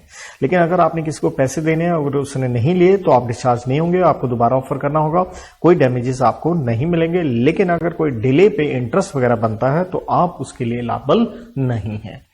एंड लेकिन वैलिड टेंडर की कुछ कंडीशंस क्या है, it has to be unconditional, मतलब आप कोई कंडीशन लगा नहीं सकते, राइट। दूसरी बात है इसका क्या होना चाहिए, प्रॉपर टाइम एंड प्लेस होना चाहिए, जो 46 से 50 हम आगे देखेंगे। और जब भी किसी को क्वांटिटी देनी है, पूरी क्वांटिटी देनी है, इंस्टॉलमेंट में आप दे नहीं सकते। सेम मनी के केस में भी पूरा पैसा देना है और भारतीय करेंसी में, राइट, लीगल टेंडर में। और जिस आदमी को आपने ऑफर करना है तो वो प्रॉपर पर्सन होना ही चाहिए। इसके बाद क्वेश्चन बनता है by whom contract to be performed. Section 40 कहता है ऑब्वियसली प्रोमिसर खुद करेगा, लेकिन खुद करने की जरूरत नहीं है अगर वो पर्सनल स्किल या नॉलेज पे बेस नहीं है, फिर आप किसी अपने एजेंट से भी करवा सकते हैं, या मौत हो जाए तो लीगल रिप्रेजेंटेटिव आपके बिहाफ पे कर सकता है। 41 कहता है थर्ड पार्टी, यहां वही स्ट्रेंजर टू कंसिडरेशन वाली बात आ गई, आपकी फीस आपकी बचाए चाहे आपके पेरेंट्स से। 42 जॉइंट प्रोमिसर, जॉइंट प्रोमिसर का मतलब क्या होगा, व्हेन 2 और more persons make a proposal, right. जैसे पार्टनरशिप फर्म में पार्टनर्स होते हैं, तो इसलिए परफॉर्मेंस ऑफ कॉन्ट्रैक्ट कैसे होगा, by all during their life jointly, जब तक जिंदा है सारे मिलके, और इफ वन डाइज, एक की डेथ भी हो जाता है तो legal representative of disease along with survivor, जो जिंदा है जो मर गया उसके लीगल रिप्रेजेंटेटिव के साथ, अगर सारे मर जाएंगे तो सभी के लीगल रिप्रेजेंटेटिव। और सेम कॉपी पेस्ट देखिए यही आंसर 42 वाला 45 के अंदर आता है, right of joint promisee. Promisee हमने 2C में पढ़ा था, तो ज्वाइंट क्या हो गया, व्हेन 2 और more persons accept a proposal, तो उनका राइट होता है वो क्लेम कर सकते हैं परफॉर्मेंस। कैसे, सेम ये answer, during their life jointly, अगर एक की डेथ हो जाए LR विद सर्वाइवर, सबकी हो जाए तो LR of all, LR legal representative. Very very important question comes, joint promisor हैं तो उनकी लायबिलिटी कैसे होगी। तो 42 कहता है उनकी nature of liability joint and several है, जिसका मतलब है वो अकेले भी लायबल हैं। जैसे अगर आप ABC 3 है, 3000 रुपए X को देने हैं, तो आप तीनों ही लायबल हैं 1000 के लिए, 2 भाग भी जाएं तो एक को पूरे पैसे भरने पड़ेंगे। तो 43 वेरी इंपॉर्टेंट है कि ज्वाइंट प्रोमिसर के में आपस में राइट और ऑब्लिगेशन क्या रहती है, तो उनका बीच में आपस में जो होगा ऑब्वियसली कंट्रीब्यूशन होगा। जैसे सेम एग्जांपल में ऊपर वाले में तो आपको क्या देने, 1000 रुपए देने हैं। लेकिन मान लीजिए उनमें से कोई एक इंसॉल्वेंट हो जाता है तो शेयर ऑफ लॉस, जैसे अगर सी इंसॉल्वेंट होगा तो उसका 1000 रुपए कौन भरेगा, नेचुरल ए एंड बी को 500 भरना पड़ेगा। तो इस चीज का अच्छे से ध्यान रखिएगा, एग्जाम में इसके ऊपर प्रैक्टिकल क्वेश्चन बड़े बढ़िया बनते हैं, तो इस पे क्वेश्चन आपके मिस ना हो। 44 में क्या कहता, क्या परिणाम होगा अगर एक ज्वाइंट प्रोमिसरी को, effect of release of a joint promisor, अगर एक ज्वाइंट प्रोमिसर को रिलीज कर दिया जाता है बाय प्रोमिसरी तो ये नॉलिटी है। मतलब जैसे एक्स कहे एबीसी 3 थे प्रोमिसर, सी तुम ऐश करो मैं ए बी से पैसे ले लूंगा, भैया जो ए एंड बी है मंदिर का घंटा नहीं है, जब दिल गया आपने बजा दिया, राइट, इसलिए वो नॉलिटी है, एज गुड एज नथिंग है, सी यहां से डिस्चार्ज नहीं होगा। अब आता है time and place of performance 46 से 50 तक। तो 46 कहता है टाइम ऑफ परफॉर्मेंस क्या होगा, सब प्रॉब्लम कहां है, टाइम स्पेसिफाइड है तो प्रॉब्लम ही नहीं है, टाइम स्पेसिफाइड नहीं है और कहता है ना ही प्रोमिसरी ने बताना है, no application to be made by promisee, तो आपको कार्य करना है रीजनेबल टाइम में करना होगा। व्हाट इज रीजनेबल, ये तो डिपेंड करता है सर्कमस्टांसेस ऑफ ईच केस। 47 बात करता है time and place of performance की, कहता है जहां टाइम बताया गया है तो टाइम भी बताया गया है, लेकिन उसमें एक प्रश्न और आता है, व्हाट अबाउट डे, टाइम का मतलब डे हो गया तो एग्जैक्ट आर भी तो चाहिए, तो आर रीजनेबल होना चाहिए और प्लेस क्या होगी, where it has to be performed और टू बी परफॉर्म्ड। और 48 अगर प्रोमिसरी ने बताना है टाइम एंड प्लेस तो स्वाभाविक है वो दोनों चीजें क्या बताए, प्रॉपर बताए। एंड 49 कहता है प्लेस ऑफ परफॉर्मेंस की, प्लेस के बारे में बात नहीं की गई है, ना ही प्रोमिसरी ने बताना है, तो as I said proper place होना चाहिए। सेक्शन 50 बड़ा ही महत्वपूर्ण यहां रहेगा। 50 कहता है परफॉर्मेंस एज प्रोमिसरी प्रिस्क्राइब्स और सैंक्शन, जैसे प्रोमिसरी ने कहा वैसे करना पड़ेगा। तो देखिए जैसे बढ़िया यहां पे इलस्ट्रेशन आती है कि एक्स ने वाई को अगर पैसे देने हैं तो वाई ने कहा भैया बैंक में जमा करा दो, गलती से दोनों का बैंक सेम था, तो एक्स ने अपने बैंक को कह दिया कि भैया जाइए वाई के मेरे पैसे अकाउंट में से निकाल के वाई के अकाउंट में डाल दीजिए, लेकिन यहां मैनेजर की तरफ से गलती होगी, उसने ऐसा क्वेश्चन ऐसा नहीं ट्रांसफर किया। तो प्रश्न है क्या आप लायबल होंगे एज ए प्रोमिसर और not, the answer is no, क्योंकि आपने अपनी तरफ से परफॉर्मेंस कर दी जैसे अगले ने किया कहा था, लेकिन अगर बैंक वाले की तरफ से डिफॉल्ट है दैट्स नॉट योर फॉल्ट।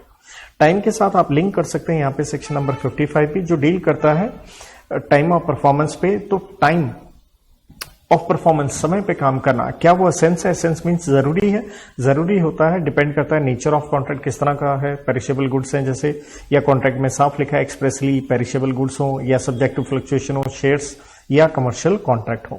तो अगर आपने टाइम पे परफॉर्म नहीं किया, दो बातें होंगी, डी से आप डिस्चार्ज हो जाएंगे और डी से आप क्लेम कर सकते हैं डैमेजेस। लेकिन अगर टाइम एसेंस नहीं है तो स्वाभाविक है यहां पे आप डिस्चार्ज नहीं होंगे, लेकिन आप स्टिल डैमेजेस क्लेम कर सकते हैं। इसके बाद आता है हमारा कंसेप्ट रेसिप्रोकल प्रोमिसेस का, जिसकी डेफिनेशन हमने पहले ही 2F में पढ़ी थी, और रेसिप्रोकल प्रोमिसेस के कुछ रूल्स हैं। 51 सेक्शन कहता है टू बी परफॉर्म साइमल्टेनियसली, जैसे कैश सेल होती है, एक हाथ दे एक हाथ ले। 52 when order of performance is fix, movie देख के आनी, पहले पैसे देने बढ़ते हैं बाद में movie. 53 when one party prevents other from performing, कोई आदमी आपको काम करने नहीं दे रहा तो स्वाभाविक है आप डिस्चार्ज हो गए, आप डैमेजेस क्लेम कर सकते हैं।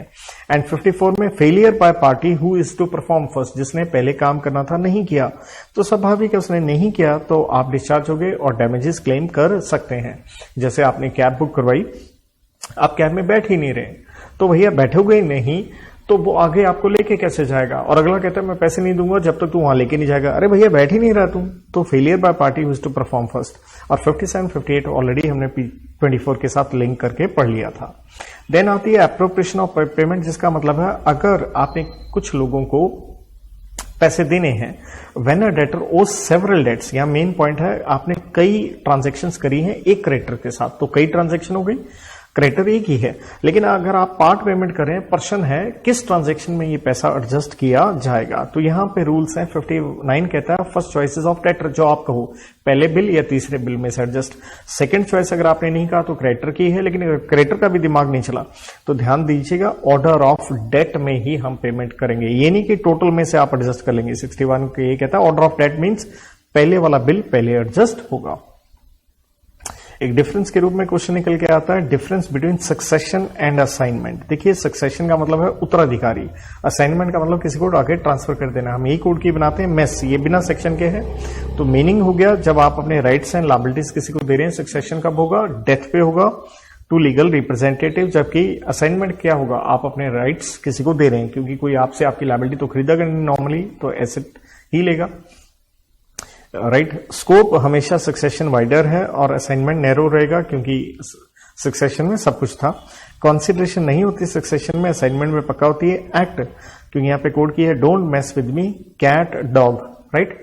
तो ए से आ गया act, succession operation of law है, जबकि वो क्या है आपका वॉलंटरी एक्ट है। टाइम, सक्सेशन डेथ पे होता है, ये ड्यूरिंग लाइफ होता है। डॉक्यूमेंट स्वाभाविक है, सक्सेशन में कोई विल वगैरह हो ये जरूरी नहीं है, लेकिन असाइनमेंट में तो डेफिनेटली आपको चाहिए। इसके बाद हमारा कंसेप्ट आता है डिस्चार्ज ऑफ कॉन्ट्रैक्ट, जिसका मतलब है the contractual obligation between the parties coming to an end, मतलब एक कॉन्ट्रैक्ट किस तरह से समाप्त हो जाएगा। देखिए सबसे बेस्ट पॉजिटिव तरीका होता है बाय परफॉर्मेंस, जो हमने पहले पढ़ लिया, या सेकंड भी हमने पढ़ लिया इम्पॉसिबिलिटी ऑफ परफॉर्मेंस 56 में, या लैप्स ऑफ टाइम जैसे मैंने बात की थी लिमिटेशन एक्ट की, या ऑपरेशन ऑफ लॉ, जिसका मतलब है खुद कानून ने कह दिया ये कॉन्ट्रैक्ट खत्म, जिसके ऊपर हमने कोड की थी। डिम है कौन, युवराज, 5 पॉइंट थे। डी से डेथ हो गई, खत्म कॉन्ट्रैक्ट, या इनकेपेबल हो गया, पागल हो गए। आई से इंसॉल्वेंट हो गया तो खत्म। एम से मर्ज हो गया आपका इंफीरियर राइट सुपीरियर राइट में, जैसे रेंट डीड थी लेकिन अब आपने प्रॉपर्टी ले ली। यू से है unauthorised alteration of return terms of agreement, कि राइटिंग में कोई टर्म्स है उसको चेंज कर लोगे आप, तो भैया वो कॉन्ट्रैक्ट तो फ्रॉड वाली बात होगी। वी से wasting of right and obligation in same person, जैसे आपका बिल आपने सेट किया था तो पेबल था, लेकिन वो इंडोर्स होकर आपके पास बिल रिसीवेबल के रूप में आ गया, तो ऑब्वियसली वो म्यूचुअल ओइंग होगी, कैंसल आउट की एंट्री डल जाएगी। देयर आफ्टर 5वां पॉइंट आता है आप कॉन्ट्रैक्ट डिस्चार्ज कर सकते हैं बाय एग्रीमेंट, जैसे एग्रीमेंट से कॉन्ट्रैक्ट बना था तो खत्म भी वैसे कर लीजिए नेगोशिएशन से। जैसे 62 कहता है when parties to agreement decide not to perform it, the original contract need not be performed, या इसे कहते हैं when parties to agreement decide to rescind means cancel it. तो रेसिशन का मतलब क्या आ गया, कैंसिल कर देना कॉन्ट्रैक्ट, ये टोटल भी हो सकता है पार्शियल भी हो सकता है। यही 62 में हम पढ़ते हैं नोवेशन, जिसका मतलब है substitution of old contract with the new one. Substitution कैसे होगा, या तो कॉन्ट्रैक्ट की टर्म्स चेंज कर लीजिए, आलू की बजाय गोभी दे दीजिए, या चेंज इन द पार्टीज, जैसे मैंने आलू आपको देने थे अब मिस्टर एक्स आपको आलू दे देंगे। ऑल्ट्रेशन का मतलब है पुराना ही कॉन्ट्रैक्ट, यही है नोवेशन और ऑल्ट्रेशन में फर्क। नोवेशन में नया कॉन्ट्रैक्ट आ गया, ऑल्ट्रेशन में पुराना कॉन्ट्रैक्ट है लेकिन उस कॉन्ट्रैक्ट की कुछ टर्म्स अब क्या हो चुकी हैं, चेंज हो गई हैं, दैट मींस उसमें आपने बदलाव कर दिया। 63 हमने कॉन्सिडरेशन में पहले भी देखा था, रिमिशन का मतलब होता है कुछ छोड़ देना, फोरगो, सेक्रीफाइस कर देना, जैसे 1000 रुपए के पीछे 900 रुपए आपने ले लिए, लेसर सेटिस्फेक्शन या सम अदर सेटिस्फेक्शन। 10,000 रुपए लेने थे, पुराना मोबाइल ले लिया, चलिए कोई बात नहीं। या अगले का आपने क्या किया, टाइम ऑफ परफॉर्मेंस बढ़ा दिया, चल यार तेरे को 2 महीने और देता हूं, पैसे दे देना।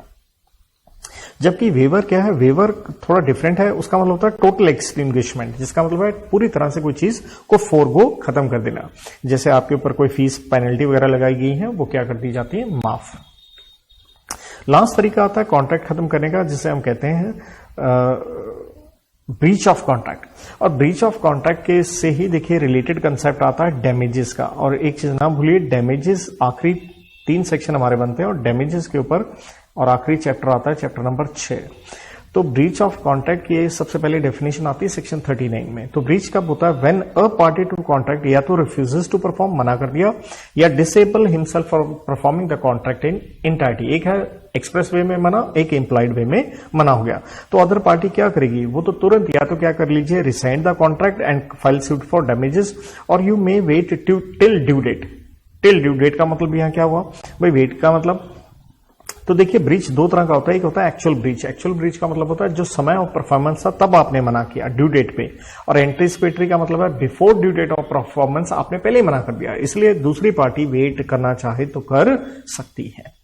देन देखिए जब ब्रीच किया है तो रेमेडीज क्या है आपके पास, एक हम पहले पढ़ा है 62 में, रेसिशन, आप कॉन्ट्रैक्ट कैंसिल कर लीजिए, या आप केस कर सकते हैं for specific performance. Specific performance का मतलब है कोर्ट से रिलीफ मांगना कि प्रोमिसर को कहिए जो उसने प्रॉमिस किया वो अपना वादा निभाए। To perform what he has promised. ये कब पॉसिबल है, कोर्ट कब अलाउ करेगा, जब मॉनेटरी कॉम्पनसेशन एडिक्वेट रेमेडी नहीं है। क्योंकि ब्रीच पे मिलते हैं डैमेजेस, जो नुकसान हुआ पैसे ले लो, लेकिन आप कहते हो पैसे से बात नहीं बनेगी, जैसे कुछ रेयर गुड्स इन्वॉल्व हो, राइट, वरना ये कोर्ट अलाउ नहीं करता। देन इसमें आता है सूट फॉर इंजंक्शन, जिसका मतलब है केस डाला है कोर्ट को ये कहने के लिए to stop promisor from doing what he has promised not to do. जैसे आपने एक फिल्म एक्ट्रेस साइन की कि वो आने वाली 3 फिल्में आपके साथ करेगी, लेकिन उससे पहले उसने किसी और की फिल्म साइन कर ली, तो आप इंजंक्शन का केस डाल सकते हैं। क्वांटम मेरिट का मतलब है एज मच एज अर्नड और मेरिटेड। देखिए सिंपल सी बात है, जिसने ब्रीच किया उसको कुछ नहीं मिलना चाहिए, लेकिन दूसरी पार्टी को तो मिलना चाहिए ना, एग्रीड पार्टी को, right. So agreed party shall be compensated. जैसे मान लीजिए अगर मैंने 100 लेक्चर देने थे और अभी 20 लेक्चर दिए हैं, और 20 लेक्चर के बाद आप कहते हैं नहीं पढ़ना और अभी तक आपने 1 रुपया नहीं दिया, तो स्वाभाविक है मैंने 20 लेक्चर डिलीवर किए, मेरी गलती नहीं है, आप छोड़ के जा रहे हो, तो मुझे 20 लेक्चर का क्या मिलना चाहिए, मेरा रेमुनरेशन मिलना चाहिए। तो इसलिए हम कहते हैं क्वांटम मेरिट कब अलाउड होता है, when contract turns out to be unenforceable, means अगला काम कर ही नहीं रहा, राइट, या कॉन्ट्रैक्ट इज डिविजिबल। डिविजिबल का मतलब क्या हो गया, उसका अमाउंट हम निकाल सकते हैं मेरिट के हिसाब से, जैसे 100 लेक्चर के 1000 रुपए, तो भैया 20 लेक्चर के 200 रुपए। या इंडिविजिबल कॉन्ट्रैक्ट है बट परफॉर्म बैडली, जैसे दीवार बनवानी थी टेढ़ी बना दी अगले ने, तो भैया ठीक करवाने के पैसे दे। रेमुनरेशन अगर फिक्स नहीं किया, रिक्शा में बैठ के नहीं फिक्स किया, तो भैया पैसे तो देने पड़ेंगे जितने फेयर बनते हैं। या एक्ट डन विदाउट ग्रेचुअसनेस, ग्रेचुअसनेस का मतलब होता है वॉलंटरी फ्री ऑफ कॉस्ट, मतलब अगले की कोई मंशा नहीं थी मुफ्त में करने की, तो स्वाभाविक है जो पैसे बनते हैं आपको देने पड़ेंगे। Then suit for damages, damages का मतलब होता है मॉनेटरी कॉम्पनसेशन फॉर लॉस। तो देखिए सेक्शन 73 कहता है डैमेजेस मिलते हैं ब्रीच पे, 75 कहता है डैमेजेस मिलेंगे किसको, एग्रीड पार्टी को, और 74 कहता है अगर पहले से फिक्स्ड है तो वो आपको मिल जाएंगे, राइट। तो अमाउंट ऑफ डैमेजेस कैसे निकाला जाता है, देखिए अगर सेलर ने ब्रीच किया, सिंपल फार्मूला है market price minus contract price, और अगर बायर ब्रीच कर रहा है तो डैमेजेस का फार्मूला क्या हो गया, contract price minus market price. और डिफिकल्टी इन कॉम्पिटिशन की, कितना नुकसान हुआ, ये कोई एक्सक्यूज नहीं होता, कोर्ट को डैमेजेस अवार्ड पक्का करने पड़ेंगे, लेकिन आपकी जिम्मेवारी भी होती है, अगर आपका राइट है आपको डैमेजेस मिले तो मिटिगेशन ऑफ लॉसेस भी आपको करना होगा, मींस जो लॉस हो रहा है उसको कम भी करना। फॉर एग्जांपल आपको गुड्स गलत सप्लाई हो गए, माना आपको जो नुकसान हुआ आप डैमेजेस लीजिए, लेकिन अगले का सामान संभाल के रखना आपकी ड्यूटी है। और कई बार कोर्ट क्या करते हैं, साथ में अलाउ कर देते हैं कॉस्ट ऑफ डिक्री, मतलब कोर्ट में गए हो डैमेजेस लेने, तो कोर्ट का जो खर्चा हुआ वो भी आपको साथ में दिलवा दिया जाता है। अब टाइप्स ऑफ डैमेजेस आते हैं बेटा, तो इसमें आता है सबसे पहले देखिए हमेशा आपको ऑर्डिनरी डैमेजेस मिलते हैं, जिसका मतलब होता है जो डायरेक्ट आपका लॉस हुआ है, नेचुरल है, जो फेयर है, वो मतलब आपको कोई स्पेशल डैमेजेस जिसे हम इनडायरेक्ट या कमर्शियल या रिमोट ये नहीं देते हैं जब तक कॉन्ट्रैक्ट में साफ ना लिखा हो। जैसे आपने कहीं सामान भिजवाना था, जहां सामान जाना था वहां कोई एग्जीबिशन लगनी थी, एग्जीबिशन से आपको ऑर्डर्स आने थे, तो आपका टाइम पे सामान नहीं गया, एग्जीबिशन के बाद गया, तो नुकसान तो हुआ बिजनेस का। तो आपको सिर्फ ऑर्डिनरी मिलेंगे, स्पेशल नहीं मिलेंगे जब तक अगर आप साफ ना बता दें। तो इसके ऊपर हमारा केस आता है हेडले वर्सेस बैक्सनडाइल, ये पक्का याद रखिएगा। देन डैमेजेस फॉर डिस्कंफर्ट या इनकन्वीनियंस, ये भी देखिए इसी में आ जाता है, इनडायरेक्ट या रिमोट में नहीं मिलते हैं सच जब तक पहले से फिक्स ना हो। 74 मैंने पहले से बता दिया था, डैमेजेस का अमाउंट पहले से अगर फिक्स्ड है, अगर वो जेन्युइन है, इसे हम कहते हैं लिक्विडेटेड डैमेजेस, ये अलाउड है। लेकिन अगर आपने बिना मतलब में एग्जॉर्बिटेंट हाई अमाउंट लिखा हुआ है, उसे हम कहते हैं पेनल्टी, कॉन्ट्रैक्ट है 100 रुपए का, पेनल्टी डाल रखी है 1 लाख रुपए की, does that make any sense? तो हमारे देश में ये बिल्कुल अलाउड नहीं है। नॉमिनल डैमेजेस का मतलब क्या है, टू स्मॉल, मतलब ऐसा कोई लॉस ही नहीं हुआ, तो उसको कह देते हैं नॉमिनल डैमेजेस। तो कई लोग अपनी ईगो में जस्ट अपना एक पॉइंट प्रूव करने के लिए कोर्ट में चले जाते हैं। देन पुनिटिव, एग्जाम्पलरी या विंडक्टिव डैमेजेस, इसका मतलब है देखिए कॉन्ट्रैक्ट एक्ट एक सिविल लॉ है, वो आपको सिर्फ रुपीस दिलवाता है, क्योंकि यह क्राइम वाली बात नहीं है, लेकिन यहाँ पे आपको जेल में डाला जा सकता है, और ये सिर्फ 2 ग्राउंड पे है। एक, अगर आपने शादी का कॉन्ट्रैक्ट तोड़ दिया, दूसरा आपके बैंक में पैसे पड़े हैं, आपने चेक इशू किया और बैंक ने जानबूझ के गलती से रॉन्गफुल डिसऑनर ऑफ चेक, और किसका चेक, बिजनेसमैन का, बिजनेसमैन की इज्जत होती है मार्केट में, अगर ऐसा करोगे तो भैया बैंक वालों तुम्हें जेल में जाना पड़ सकता है, क्योंकि उसके अकाउंट में सफिशिएंट फंड्स थे। तो इसके साथ बेटा जी चैप्टर 6 हमने पहले कर लिया, लेकिन बीच में हमारा रह जाता चैप्टर नंबर 5 क्वासी कॉन्ट्रैक्ट, जो हमने पहले भी कहा था, these are resembling contract but not entered by the parties as such, never, आपकी इंटेंशन ऐसी नहीं थी, it is based on doctrine of unjust enrichment. कहने का मतलब है कि भैया ये आप चाह नहीं रहे थे। तो स्टिल ये कोर्ट के द्वारा एक कॉन्ट्रैक्ट बनाया जाता है। तो इसमें सबसे पहले आता है सेक्शन 68 जो हमने पहले पढ़ लिया था, लायबल फॉर नेसेसरीज के लिए रहेगा इनकॉम्पिटेंट पर्सन भी। 69 में क्या है, reimbursement of money paid due by another, मतलब आपका पैसा अगर किसी और ने दे दिया है तो भैया उसको उसका पैसे की भरपाई करनी होगी। इसे हम यूं भी कहते हैं पेमेंट बाय इंटरेस्टेड पर्सन।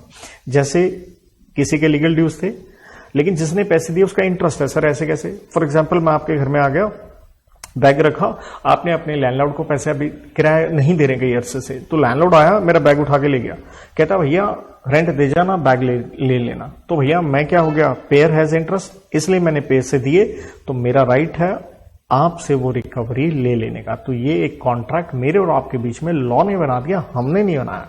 तो ये केस का नाम था जो अभी मैंने बताया लैंडलॉर्ड वाला, एक्साल वर्सेस पार्टरिज। सेक्शन 70 में आता है ऑब्लिगेशन टू पे फॉर नॉन ग्रेचुअस एक्ट, मतलब किसी ने आपके लिए कुछ किया, उसकी कोई मंशा नहीं थी मुफ्त में करने की, आपको पैसे देने होंगे। जैसे दोस्त के साथ फिल्म देखने गए, आइसक्रीम खाने गए, वो पार्टी नहीं दे रहा था तो अपना कंट्रीब्यूशन तो देना पड़ेगा ना।